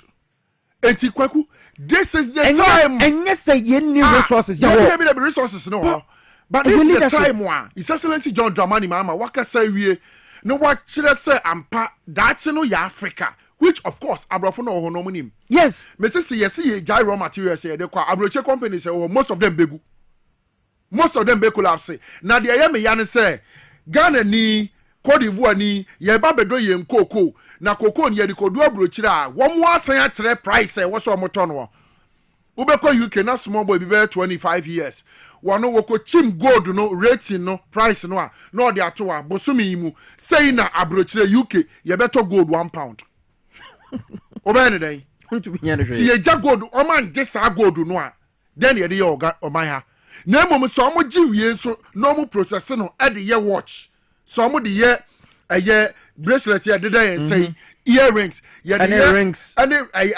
necklace ye ko Paris ye koto na boarding when ye South Africa for Oscar ba ye gold no ya come omo ma kire yen price a omo pe ana omo de ato etu be check gold price a wo ko net a wo hwe de ye world market so omo ntu gold wo ho but omo metimi set price wo what de na kita no wo japade no ye the price ato so a e wo se no na wo pene na wo je se wo beton ne sa anya sa wo de be ye de yen ye koko a ye dua no man Ghana mu ha ye de ni nyina be ya ahia ye de mabro chirefo because Ghana oh se wo be ye chocolate wo ewiase afa na nyina so no wanya Ghana koko no kakra amfra sa chocolate koko de no nya da e wo ba bi obi anim yes kwan a ye fa so e ho ye koko no kwan a ye fa so e very yes because na ya bo ni ya akwaboye ni ya bua be ye 3 days ansa na ya twe de ahata it is that process na ye koko no fam e ma na ye very rich it wo de Ivory Coast for koko de entoyen ana omo so ja wo ade na se ye de natural sunlight put me smuggle koko now the Ivory Coast where did he Ivory Coast omo dia koko I think the whole Africa say omo no topic koko me boa I have not checked. I stand to be corrected. But alternative. What did they make a choice last year? Nenso someone saka Ghana koko so many good. Because Oma Bahen Yaba Bession, but still almost so jaw or my formula near you no mutimi and your cocoa is almost and a dry. What did they make a say yes here to no chroma? The future is African. Ghana, a future, I can't African country no one. Again, you're doing raw materials in a year. And now you better swat na say. Now this Western world, I decided price somebody better cocoa. I did free me no price somebody better gold. She rosewood I o kromwa. One be fat ne for no mo de akwabrochira ko yen konwane mpa na eho no mpanifo ko Ghana for mpanifo e kire dollar. Okoto rosewood na ya be for na fichire. E de akwa ya konwa e de aye mpa no na o de aba be si Ghana ha. No aba be da so wuska. Abra ye betumi yes, I dare no. What did they make a choice? The future is African. Yes, it is well known. But I didn't say any go cremo. No, a leadership. What did they make a choice here? A leadership because by 2050 to say Yebra Mahama yes. The 1/3 of area's population, young population, about Africa. Yes. So it means say area's mo ye nipa miensa back on Africa. Yeah, back on Africa. And we you want sassino. Yeah, assassin so no metoma on some frizima. Debbie. I want me kum. I how done a favorable. Abrafo, and yeah, we are 3 months. O menya we are afimunim na 3 months summer. And so much me the cram and year or momote. Yes, sir, and yet that is a hadiana. I want a mura womuano. Meno can say. I was a see opportunity. Dano Bogayima a cobaye. Was say and from a fan who de macano. And yes, now it's maybe I will be pay. I want her. Then so much to me survive it. Share continent to home. Sabrafun in Yaya. Sabrafun in Africa. And can send out Benya Vesa. At the Abaha. At the William is over Africano. Piesie Okrah also. And Sana Menguno no. Say, Sansame, Excellency John Dramani Mahama Kay. Sagana Somu. Se Africa nyina somu se ye de be ye adwuma akwaku ebedu ba bi ni wo ho hwe abrofo no be pachaw before so no benya raw material ye anso ne de price be ko eti gold £1 no ye ba ne ye se ye ton no 100 million Ghana cedis a wo pa to wo mpagai eguwa because they need it ye add value to it add value to it ye nkoko no yen ne yede ko bottle back say ne yebeto amamo na no se me ne dia koko no ma be set koko price amayen honorable Samson ahi na no na me ne twetwe nkomo no say the way na wono mo pese wono mo ye ne ma no koko no ye pese ye de value e ka ho yes because mentias say free SHS for most of our koko drink a woman no man opano you propose say ade no ha ya because me de mani ahu bi a campaign no e okumase a say atonsu den wono the value aka cocoa ne ho ama na ba ye chocolate powder yo ama ya ye bebre ama free senior high school aban akwakoto e de ma school for etade ntina yete kroma na ye wo cocoa processing umbrella CPC cocoa processing company CPC ai na ye was a company no ha na ye de ye say ye de cocoa no ye kwa akwaji syndicated loan ansana ye de abeto cocoa na ya so beans ne de kwa da bia Ghana de ka da bia o man ne de ka ka di anim saa da bia Ghana de ka eti saa nipa na wo ye saa factory no se wo de yemfa ne se ye nim ho nyansa kora eti entumi nkonkosu amfiri ho se wo ye den na wa ye chocolate powder no e de ama eye asukufo yanko ne nkosu e one of ekumfi pineapple juice ni bi da oh yeah sweet nice very sweet yeah what they call abrochi omunyi omo be find ways and means at the because say yenye hunu say ye betimi aye ekumfi juice pineapple no near the akwa abrochi a ono ne pineapple company no wadua no on fa de na nye product no wo enti abiri bia wo mo be je raw material no dey free wo because on my sars ni in favor o mo saa asase no in favor o mo saa enti abiri bia no dabi yan African fo hunu say wo mo de na o mo ye ne de nye Ghana ekumwe no eno ye ntimi nye wo boa wo mo ba Ghana ha o mo tobi no abrafo na ba sa ekumfi juice pineapple juice ni ade no wo mo tobi do mo mani timeje ejile Piesie the future is African we know the future is African we know and we believe it because me enter the pod bia me kase ewiase nyina ba bia ni wa ewo asetena edesen Ghana me nko ba bia mom de but me nanfofo am me wo mo bi wa brochire abribia me ni o mo di nkomo mo so obrempon eye nsem bia na ebetimi aka kire wo nanka oman Ghana sempenifo etoto ne ma bi ya anka yen ye tena brochire ye gidade awo ne ye ba beto awotimi dey ya sorry 3 am 4 am snow to oko food train now they akwa adwuma opa menko na wo beda so en no krampo no baby o kai si no snow na chena ma just wo ko clear kwaku ngrofo bre no wa ho na awomu no nemu wasese no kutu de bia sese ntade dudu because otikrom ha na oye adwuma sika wo se nka yede ma no onya nti ofili se obi aye ne de sister be obobo okra na se nkobo obo wa abrochire ma ya obi ehu wa obi afa anya hwe yenya nka se gidi e wo se yenya o mu kwaku ya ton de ama abrofo no obi fi abrochire be no oto ade ebere wa wu ni se ase wanya gold enso ade no ye be produce bi okrom a ye okrom ya na safo kantanka papa yi nyankopon fa ne kra ensie o sha se o ye ka kwaku wujire ba bi na se kantanka ka atwem obi timi ka se Ghana fo wa kokudro na matimi akotoka we mutimu ana wonu ankasa na ote wono nipa na ogina wose Ghana ni no wonyini nyonko Ghana ni so obetimi aye bibia eti sade ni fia brochire na eba dia enye eti ye wa ha kotoko wa ha no say House of Folk aduana kwa Bibirem United ye wo football class bebre ewo Ghana ha enso Ghana youth support foreign teams edo sese o mom support kotoko ne yas edi Real Madrid Francis de bet into Obasa womu nyina bebre Ghana youth almost 90% support foreign clubs enso kotoko wa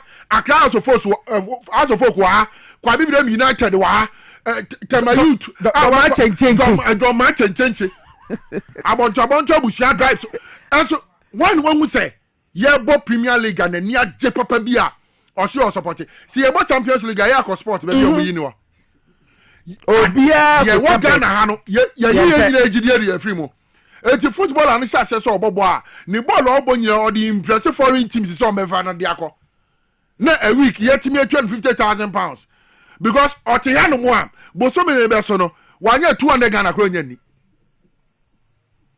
enti kwaku it's about time Africa ye ni be shase aba ye ho so na African countries no ye di ye hu dwa ya do ye nya ye ho na ya cheche ne ma bi di ama ye ho na ma Africa fa ne ntema pa bi dia fra said His Excellency John Dramani Mahama wo ko gina CPS or United Nations General Assembly president ahodo na tete nanim no hwe no crowd ko to ho hwe said yo ko kan sem fikofiko sansem a mampani ko ge beda ho mfie bebre na mom me pai ba me bo ni say this time around enko ye kasa keke because my catcher say na dan kwakufu ado enyasa of course obeye president onyasa opportunity ni bi or the cotton Burkina Faso ni Mali for ana Guinea so amaye coup wa Africa ntino womu say the democracy in Africa it is America for mra na womu be mie Mali Burkina Faso na say African country be yes. So obia ye coup yes na wo kwa complain a kire hwan na broni no wonya ni party so no MPP for sumayano no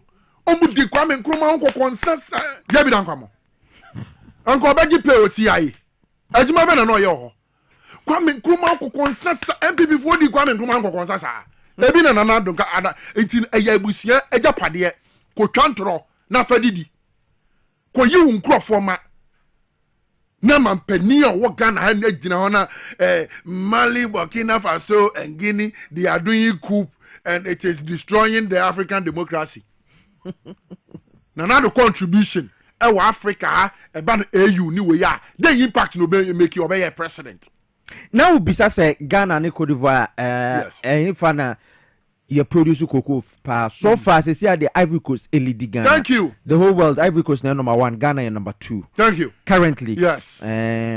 But Ghana betuma twa Ivory Coast. Senya galamse a ye twetwa ye cocoa gu na dasani to me eso camera to no ho so na wo twa cocoa dua tew o se aye twa de aye galamse na cocoa board for emra na mode ba eba bebo cocoa nua no ban no mo fa mra ntem hwa and every time me say ye twa cocoa gu e de say asase no aye galamse yes and na dan kwakufado any MPP me kadabia me say from 1988 up to 2008 JJ any Kufuor regime no one more mining license is 40 1 2 3 4 5 6 10 times 40 from 88 to 2008 from 2009 to 2016 His Excellency the former president John Evans Atamios any John Dramani Mahama tenure and ye kambo mo one more licenses a year 59 from 2009 up to 2016 one more 59 what can you know from 88 up to 2016 now mining license we Ghana higher 99 now not Dan Kwakufado from 2017 up to 2025 8 years no on my license mining licenses 2151 and then MPP for miracle sabwaje akojina ho say my look at the water ensure na yefi na do any war bang Emma mining license 2151 within 8 years the heaviest one ever in the Fourth Republic you know miracles about Indian concession on the your mom license no our forest reserves it's in another Dakwakufado Eddie LI 2462 by a legislative instrument mining activities across way and forest reserves Nana Dakwakufado November 2022 and then mumu jina ho say galamse issue eti NDC ba ye 9 months mu no mu wura no mining licenses ba kokoro mu ma obi aye mining license and woman so ye nanado danko kufado efa akwati kwan so de ma wo mu bi no wo mu nyina Piesie by this time aban ni twetwam se se ye declare forest reserves any ye water bodies nyina say a security zone Piesie ubi bi ana ho enko ho weekend yi me hwe galamse hu nsem wa na ekoso a Piesie enye izo na some of the youth nibi abosimpie mansu tontokrom no mu gina hey ye mamo kwan yo but aban minim se opentiase opasumdwe na Dankwakufu at the time of course ontimi nye we bi ana oye se obeye na obeye sa no ye koto abakekekura waku nipa nwotwe. But you see cocoa production no say you know the way I realize city no be a chocolate too eti se wo hwa a report kwa ba kire say Ecuador wo ma started do cocoa yes I say one more expect over 650,000 metric tons of cocoa for the 2026-2027 year. No? Good. And that was a past Ghana. Yeah. A bed doors watch China for cocoa. China. Yes. And no bed doors watch Ghana there. No. Do you know what that means? Equator, yenya galamsey ho. Okay. It will cocoa safe levels no. A hono e wasoro. Thank you. But Ghana there no. Say you scrutinize say cream. Asemesi. Eba ne say your cocoa no be boy so ha. See e behwem. You better say lead wo mu a. Say mercury wo mu a. Oh yeah, and of course. Apropos yana ya na yan shadan fa bibia won ya ho fama nyame nyankopon we are behaving like ostriches. Asemba na watamuti dia se tokurum. O tonsu gu ho. Ba unimade ba kwa ye me de. Weekends mi hu say enkro ne bi wo ho youth. Wo ma sore say wo mpre magalam se nkoso wo mu krom. Krobia so a mabu na ho mo sori a mo hwese galam se nkoso wo mukrom nyankopon hira mo ate mabu na mo ho mo da ate so nyankopon be hira mo no be mo kese evi se enche bia anka kro no mo nyina mo be yare because aduane amudi no ho mo body amodo mo banchi amodo ahwede esi ho kube bibia ye make ni let etin kolan ketenkete ebepe mo mpanifo mo youth ni nyina mo yare na mo wakro num efise mama ho kwan amankrofo bi afa wo musika na excavator ade aba be sim krom an wo tu agudie de ko wo bere ko ho Simon Zaze na ye jan ho kwan se galam se yin kwaso se de wo mo ye ni ya mo ma mo wo no asase be no mo bedo so asase be no mo betra so kwabe honorable Emmanuel Ama Kofiboa Minister for Lands and Natural Resources or maimu agudia ewo maimu oba de ne pa wo de ase asasinum ade se wono na aban ese onhwe so wa won officers ahodos a wono ebo ase galamse ahodo no yente so okroman se memma obia entie se me a big man when this me a big man when this o mo bi obia ma yetie no honorable amakuwa ye kan wa se bi ase yensu ase ye forest ni nyina no ye du baby a enye agrobium na ne ye kan se obi a o yes adwuman o ye ne kwambone so a ese yensu ese yasase a ekuye no nyema ese etutu kwan so ne ye ma mo opportunity no ye ni nyina atuga cooperative mining program ya ye di bai na ye du baby a ese ye boy yensu mu bai sesia plant a shut down watakwa plant bi a shut down o east region bi aba winiba yen China plant ni nyina shut down Ghana ha ye do say presidency ye move fight na another age until ye declare almost all these strategic places as security zones ye catch nkofo a omudi ahye omudi so omudi kwan a omoba hwe musika no eni se omobeku ye nyina no se time na ye wu no ye ni blessing obi anfi su ase unstoppable pollution of our waters unstoppable destruction of our forest reserve no make sure so all 5 power appliances are ombra na enche no na emu anu no onye man no ye man the training no onye no kwan pass. Honorable Emmanuel Amakofiboa MP for Elembele onwa Minister for Lands and Natural Resources and out in Kano president say ekono yemfanko a step again yensan two send the whole real or say starting nante yeah it's yensuo nyina ege security zones they say you okay you know what that means your power was so be she memma obi amambe complain say security for no start no mu to amam for na omo botu embe complaining e makra yes enko ho yo and the NDC say wo pe won kwan enko gina nsuo no so nkotu galam say that's all na and the NDC they are not against mining no once wakasa wasi wonsuom wo forest reserves enti wo yade a wo betimi aye o mining no wo breko a wonsensuo na wonse forest reserves ai kwai da ho nipa bebre ho mguso ye mining no mo ye no kwampa so na emo mu kwa kogina nsuom ukwa kogina forest reserves dia ye declare ho nyina security zone ye che wo ho a se de no eni obedi kwagu anti so omo call ho na se unya wasema emma obi ama mbegina ha emma me kasa bia live on Power FM. William Stobotu yada say o say wonderful show la tele lai yada say ye so messages no na teteko okay making kind nyina e de ama koso anefa wadwenkyere bra ewo dwumadi so ewo Power 97.9 FM na TV XYZ anope ya transe de Dwaboase dwumadi no ko charity no chukui also Piesie good morning to you and your team yada say nana dankwa Piesie good morning where is BOT wo ho oho bibia anye no oyo okay pa BOT ewo ho Linus Akpacha also good morning Piesie hey won so bisa say BOT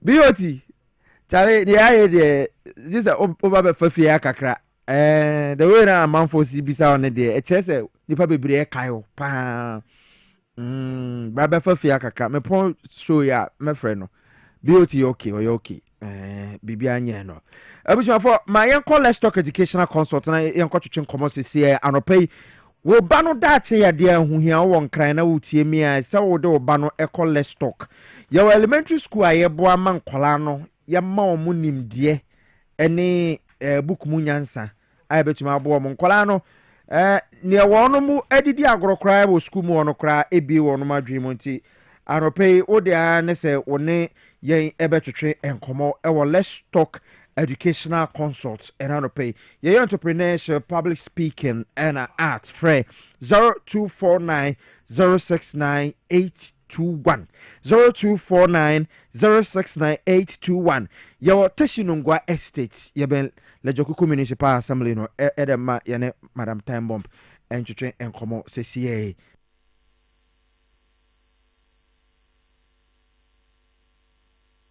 The one from Mankakrama, Bokodama Piesie Okrah, Let's Talk Education Consultant AFI. Yawatashunungwa Estate, Yabella Jokuku Municipal Assembly no on the Mango Street. Eho and a yewo. Oyamafama Trum, it's a place I edge of farmer ways 6 months.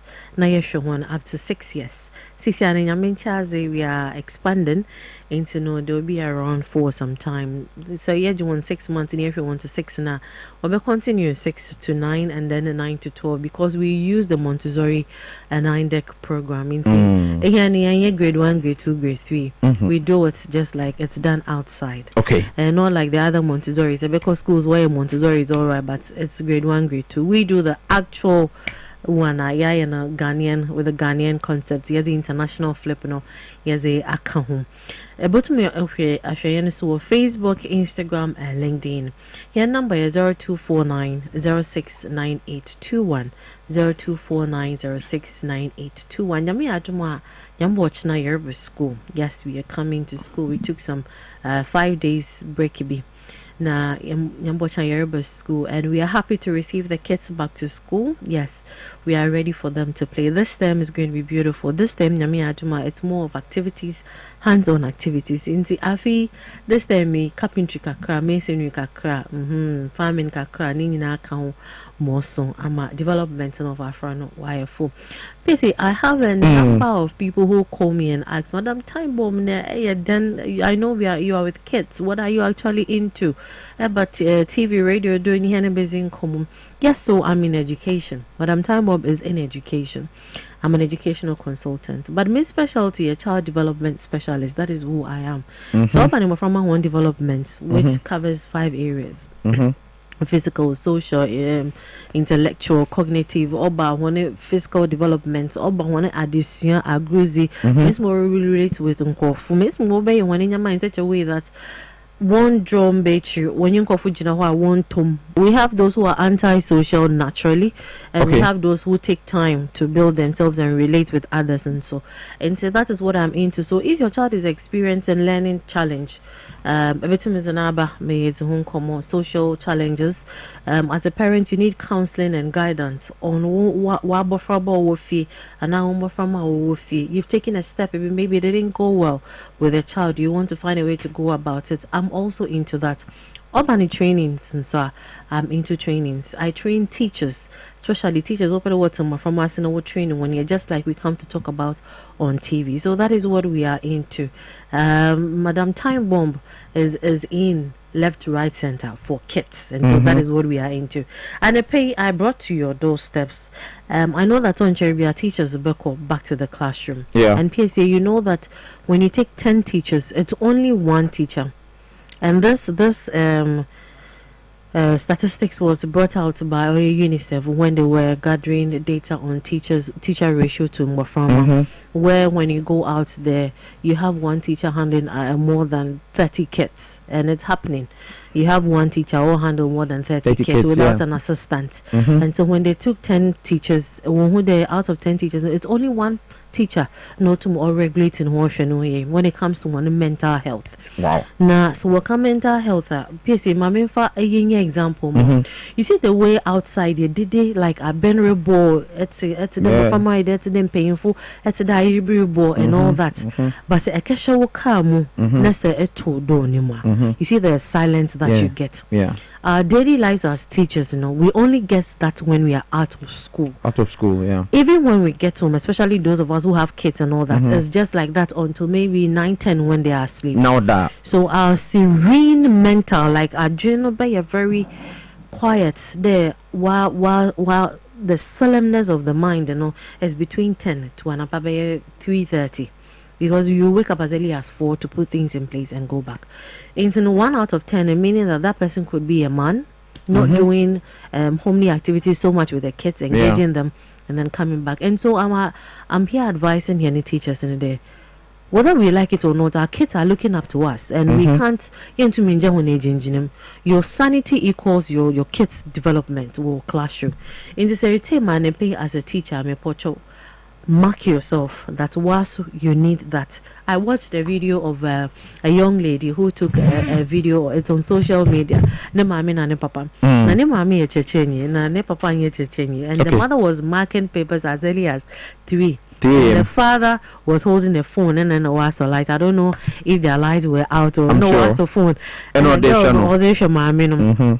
And she was like, the life of a teacher. If you plan on marrying a teacher, some of these are some of the things you are going to face. Yes. And so upon all this, we bring work home because we mark papers. You're grading one. I sense some children. Just imagining me that as I'm for Madam Time Bomb. I'm into this journalism job, I'm into education. So ask yourself the number of work our medical fee and all that. So this morning I want you to know that chronic fatigue, emotional numbness, sleeplessness, detachment, overwhelming, cynical act and all that, overwhelming. And as teachers, as you're going back, please, your planning is very, very important. As teachers, we prioritize more from we forget that papers don't so mark notes or at the end of the day so please, planning is very, very important. If you're a teacher and you're listening to me this morning, so I teach teachers how to plan. The simplest and the easiest way. And so we have programs out there. And say, school, let's say invite you for training. We'll come in and train you. In service training. Right. And to set your health boundaries, I beg you. And also, you're better than I set your health boundaries. Work life now, there balance. And there is a coffee. Plan yourself. Today, Marco school. The day has ended. If you tell yourself, today I'm not taking this home, I'll come to school early and do it. Aside that, if you are balancing your health life, have fun. Our teachers don't have fun. When you how to go out, they don't know how to. A teacher for how do you have fun? See, having fun is not about money. It's about finding a place like a park. Maybe or you're cool, going to sit, dropping your phone, listening to music, having full interactions with your friends. That is the kind of wellness we are talking about. Learn to say no. There are some kids, no one parent, baby, you are the safest person the child can be with. It's mental health. You need a break. Learn to say no. And then work on your emotions as well. I know that say Obano, students struggling. parent frustrations. PSA, your parents we are want to stress, especially single parents, be it single mother or single father.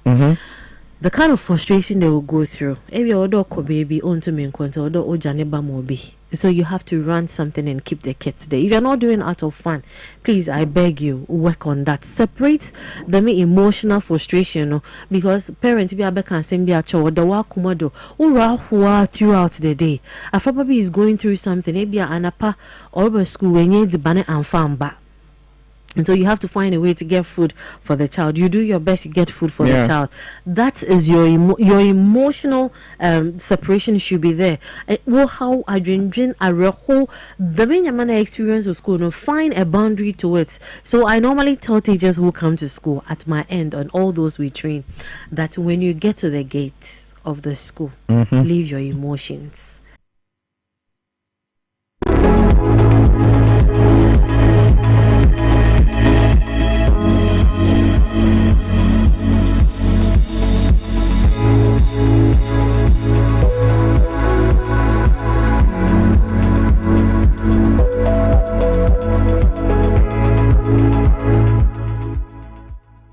Na kwa me taxi driver na enkane na misisi so misisi ama kame na to na twetwe me na 3p garlic misa no aboa me pa edunu asa miracle bi wadro no sese mafunu pra se di sia twini anka se me humi esi so se me humi ana esi so obeka se di bibi hye me so bi no ni na ye normal ni ti ni bi pi na ti no ti pa me sa 3 days ni na edunu anka se de nyankopon di ayi bi ahodi se ma yi di nya sam ketwa ana se we de me fro aka so na me fa hye me nkwa na me de abe pa se 3 years ni ana asa me gina wa me na mo se sunya se me kwa me de ana ko bi amu se mo tmedru abe 6 years ni o tema bi am ye maji se ene meja na saya le nem kumi preko ene 4 days ana me koto 3 garlic mixture ni tema me kase yankupo no yam se ende ya me no kase me wa tomia me din wa me ntiase 3p garlic mixture ubenya bi wo mamu pharmaceutical shops and herbal shops Fred Piwak e 02489288824 and 020100002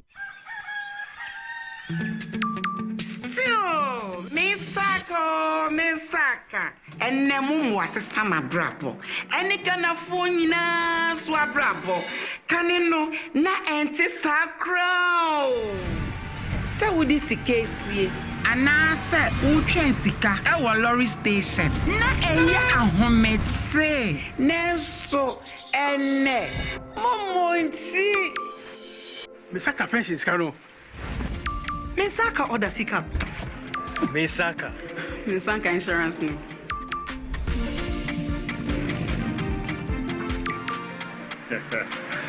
Misaka loan. Momo fogo suri ye ejumaden. Di aboye nyina ye sika ho ban. Se MTN ana momo jumaye ni be frewa. Or the 0244 300,000 ene be frew. Na numpo orin bitsaw one time password and now say pin code 80 wonso ye wa femu je na ma weni na ho na wonsa enka omo.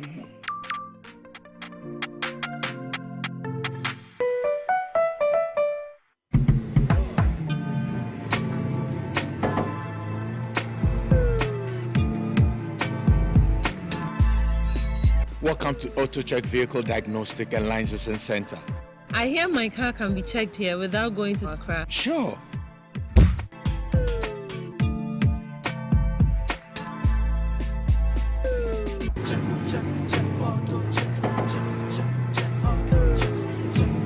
Emission, check.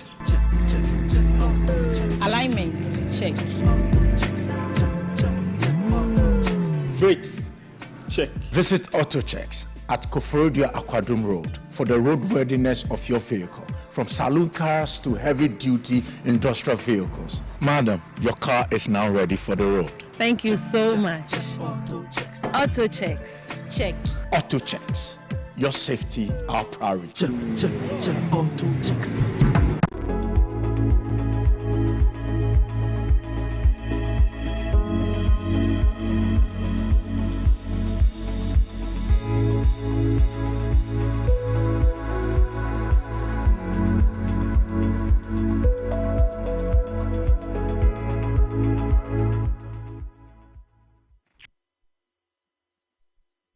True World Pharmaceutical Company Limited Indian company kɛse yaso ye no ɛwɔ India na mbom yɛno no ebi wɔ wiase afa na nyinaa nyame nkyado yɛno no ebi abeduru Ghana Food and Drugs Authority for aye nhwehwemu de afa yɛno no nyinaa ho agye atomu sɛ yɛno no ɛyɛ papa ɛbɔ adwuma nti no Ghana for ɛmfansa wɔ mo ho yare enura yɛde abadwaman so no ɛdɔɔso na mbom ɛyɛ India hama ɛna yɛkeka bom ɛde ayɛ ahabanduro yi a ɛni nsunsuanso bɔne bi a nanso ɛbɔ adwuma papaapa wonim nyinaa bɛdi adanseɛ sɛ ɛba sɛ yɛnkeka enutan enubena ne hini ɛne n'aba ɛmfa ɛnyi nnuro a wontumi ɛnka ntwangya India ɛnyi wɔ mo ɛmfiri mu ɛsiane sɛ wɔ mo ɛnim na nnuro a yɛde aba na bibia yɛkasa afa yɛnuro no ho a ɛyɛ a na yɛtaa ɛkasa fa yɛni aduro no ho yɛ yɛfrɛ ne True World Vision Capsules mama Vision Capsules no ɛdɔɔso ɛwɔ dwaman so ɔhaw anaasɛ ntie a mpempi yɛnya ɛne sɛ nipa dodoɔ na ɛfrɛ yɛhoma no a wɔ mo se doctor yɛkɔtɔ mu nnuro no bianom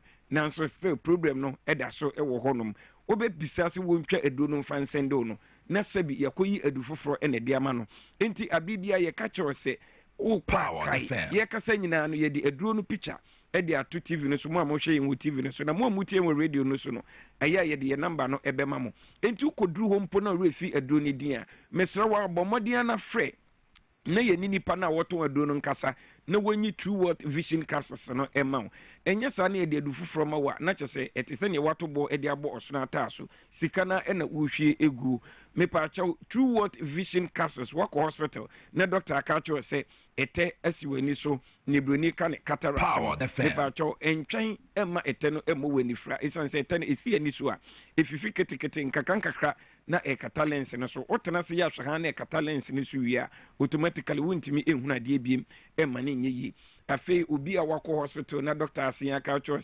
sɛ pressure aba w'ani so anaasɛ wanya glaucoma bɔ mmɔden a sɛ wobɛhwehwɛ True World Vision Capsules akyi akwan obi a w'ani ɛyɛ ɔhene opesa na ayɛ kɔkɔɔ ɛpuru nsuo wohwɛ adeɛ a wohu ne blɛ especially sɛ adeɛ asa anaasɛ wada asɔre kɛtɛ so na ayɛ sɛ ntentan bi ɛwɔ w'ani so mepakyɛw ebi a na adeɛ bɛn wɔ a wonhunu adeɛ no nso ɛwɔ akyiri a wonhunu mpo obi wɔ hɔ a adeɛ sa na esuma duro no kora na yɛka ne night blindness no woyɛ obi a wɔ saa ɔhaw wɔ nyinaa bɔ mmɔden na hwehwɛ aduro a ne din ɛdi True World Vision Capsules True World Vision Capsules na ɛno na ɛbɛbɔ ne titiriw ɛne yɛn a yɛhwɛ mobile phone so kyɛ ne yɛni so wɔwɔ yɛne yɛni no ɛpuru nsuo wotena computer anim yɛ papa no ma driver fo me se Ghana fo wɔ mo wɔ aniyareɛ no mama yɛntimi ɛnkan ne dodoɔ wɔ mo a glaucoma ɛkum wɔ mo ayɛ a na w'ani mmienu no nyinaa ɛhwɛ adeɛ bɔ mu nti no wontimi ɛhunu sɛ w'ani no ɔhaw bi ɛwɔ ho nti abibia meka kyerɛ sɛ personal examination a wawo betimi ayɛ wɔ fie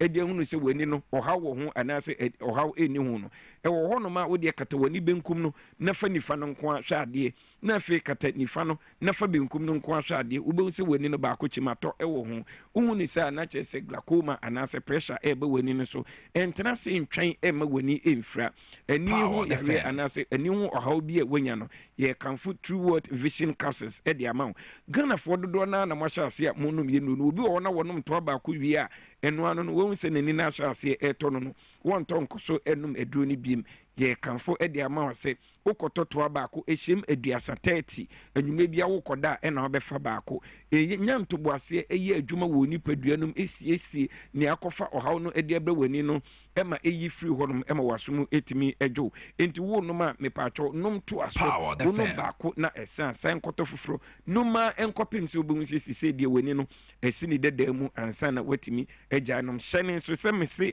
nnuro no dɔɔso ɛwɔ dwaman so Inti wokɔtɔ a fa edin no kɔ ɛyɛ True World Vision Capsules True World Vision Capsules afei yɛre baako a edi Ghanafoɔ nya na Ghanafoɔ ɛnhyɛ da enim sɛ sɛ bio edi wɔ mu nya ɛyɛ intinimu yare Ghanafoɔ nipa dodoɔ na ɛwɔ intinimu yare nanso nsunsansoɔ no ayɛ na ɛmɔ wɔ mo nka yɛ True World yɛwɔ Indiafoɔ du papa ɛwɔ hɔ no ma yɛfrɛ ne Nerve Alive a ɛyɛ intinimu yare du tatahwe mepato woyɛ obi a onsa ɛta yɛ otititi unan ɛta yɛ otititi unante a na yɛsɛ paneɛ anaasɛ pin bi ɛwɔ unan mu mepato wonya intinimu yare ayɛ na onsamu efififiri unan mu efififiri nti unante a wo hyɛ mpaboa na yɛsɛ mpaboa no ɛroro mepacho obi a unante na yɛsɛ pin ɛwɔ wo unan mu anaasɛ woyɛ bɛrima na wonya ntini mu yare a ɛtumi ma wonya ɛnamu mmerɛyɛ ntini ɛba saa hwehwɛ nerve alive ɛyɛ indiafoɔ duro papapa akyi akwan yɛ kasa yɛ nerve alive no ɛde ato o TV screen no so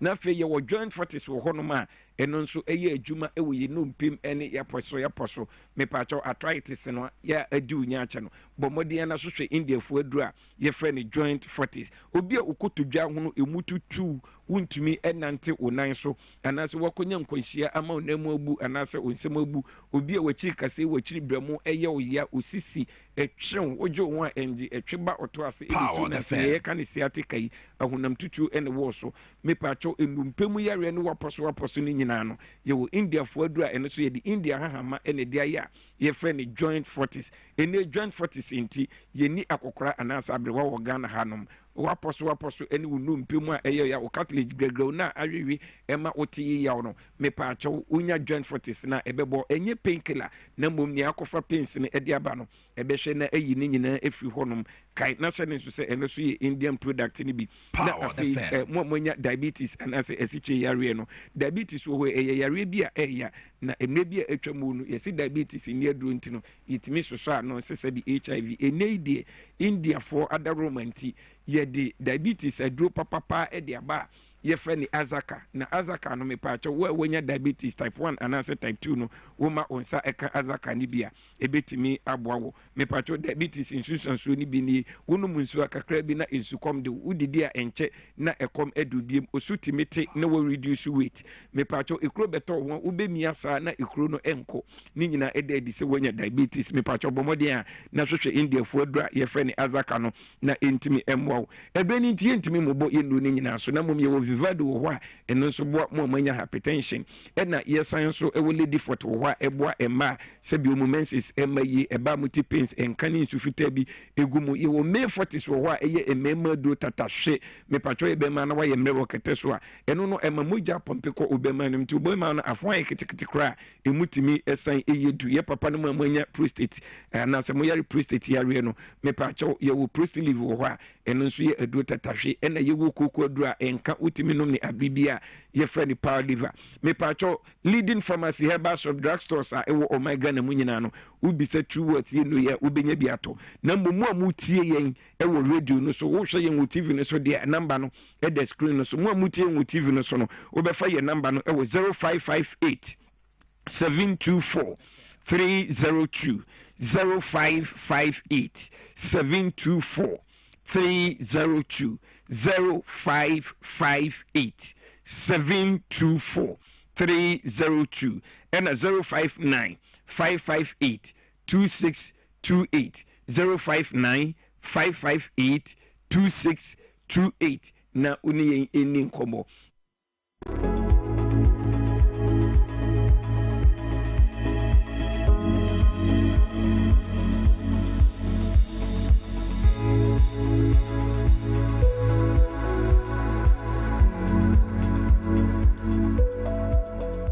900-110 via WhatsApp on 055-299-0000 and 0200-631664. Obetuma send the Ghana Revenue Authority email info@gra.gov.gh info@gra.gov.gh Commissioner General ho and as an announcement to a free air by MTN say men catch us say anopay we your ba na say oye adwuma MTN de ye bundle bia be boa as amount insurance so the answer be dial *5060 hash now to me atwetwe enkomo no President John Dramani Mahama ekasa we United Nations General Assembly asamba ko awaka ne say Africa ene ye the future enche kra mayen kwa ma no so na yene Ora Farouk Awaha ben twetwe enkomo we international diplomatic consultant basa nema we a wo mo na ben ewom opanyi Farouk Awaha ma che yada sesa no pay one ye twetwe nkomo mini mampanyi kasa e wo UN General Assembly no what me a monitor nsem na okekan ni bi ba je ya ti bi kaka we say Africa is the future ɛna wɔsan ɛka ɛyɛ slavery ho asɛm kyerɛ sɛ sɛ ade a asi wɔ nipa abrabɔ mu ɛwɔ abibre mu ha ɛnyɛ baako ɛne sɛ na yɛtɔn nipa slaves. So we are President Mahama posture our UN General Assembly. What does it tell you? Well, we're taking segment by segment. Okay. One, let's start with the reparation, the slave trade, in what in its estimation and that's in the estimation of African leaders, America and our countries are only involved in slavery. They'll be almost to be after reparation. Almost America. So that one, I can see from where I sit as a diplomatic consultant. So it is a speech well delivered. And yet, first time it won't be the last. African leaders across the international time, Africanism concept, advocate that statement in bold all the time. Mr. Mandela, W.M.B. President Kufuor, Obia, Obasanjo, every African leader now can address the U.S. chamber in the last 25 years, last 30 years, last 60 years. Reparation, what I'm saying is that it should not be the emphasis of our focus. We need more. We trade, and I say, everybody sounds good. Countries now that were involved in you buy a car and now you kill me because I'm a dear man. And I am for your America for your Quajana. And I see a Quajana British, and they're Quajana Dutch, and they're Quajana the Belgic, and now the French. Only now were involved in a different way. A lot of them were involved, not only direct buyer of the human beings, but some were merchants, some were dealers. In Sefero, yes, I can say a reparation requirement. There is no better just numbers also. How do you quantify at the time how many were taken from Ghana vis-a-vis from Bhutan, vis-a-vis from the Benin Republic, vis-a-vis from Angola, vis-a-vis from other countries? It is a subject here is worth mentioning to put a hit on their faces and prepare themselves and tell you, I'm going to no remorseful. But as an organization from African Union, from IMF, and as American Interest Canada, and as Fire Kasa, and this cano, reparation, the countries were involved in slave trade in a different colonial masters. Ghana, I show you them. And then Ghana, a direct accusation of the UK for reparation here. When young people are for you, Papa, and Nama, don't cause a guarantee war. When don't call them out, don't go more association. And when we can talk about the reparation.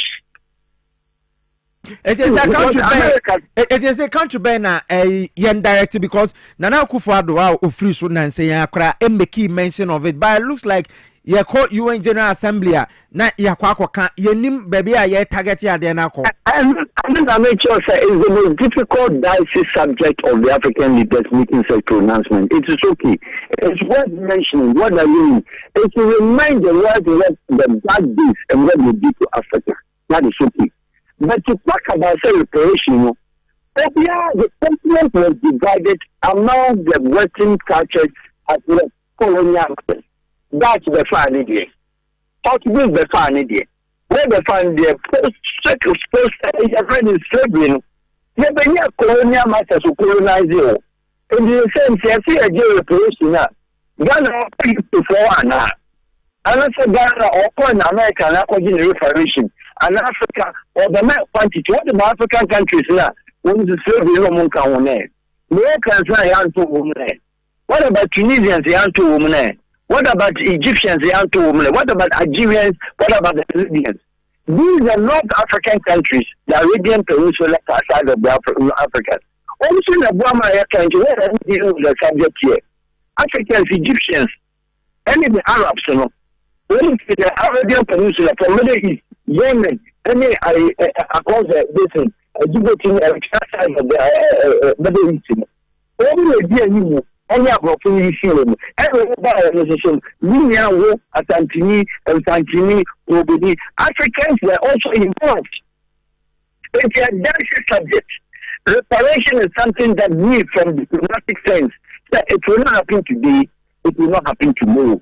But it's worth mentioning to remind them to put a smile, a face, how do we call it, a shame on their faces.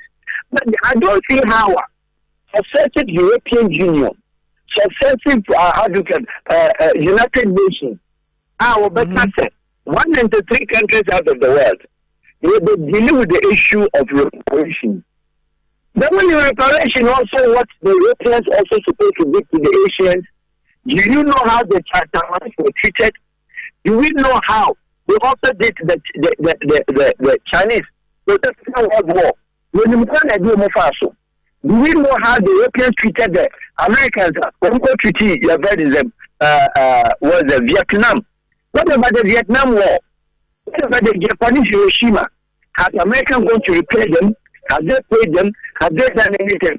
It is a subject of diplomatically, politically mentioned on a podium speech.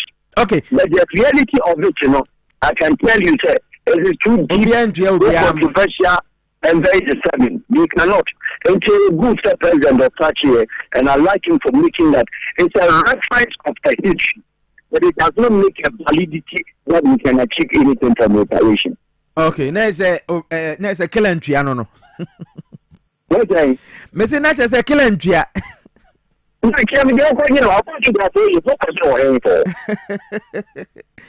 But what does that add to the image of Africa and as a Nipa workers as in the country to say in this case President John Mahama? President Mahama has raised the bar of the topic. But this bar of the topic had also been echoed by the Young African Union platform. Even the time we are what the so committed Africanism concept, Kwame Nkrumah, and all those that you can name at the time. Haile Selassie, all those you can name them at the time. Davi and Kuru, Prana, Omba in Athlete, Omba Chino, Julius Muro, and then all those Kayaka. I'm not sure they didn't mind them. The best they could do for them was to grant them independence. If you are granting the independence, you become a self-determined country, self-determination. You become your own destiny. Anything has been independent. How well have we? We are doing independence now. We are 68 years. 10 years, now back to the Mama's speech. Nobody are touching the issue of the sentiments, not the Africa as a president, but Ghana as our stand.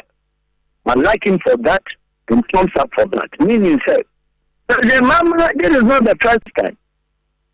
It would be very unfortunate. The Ghana president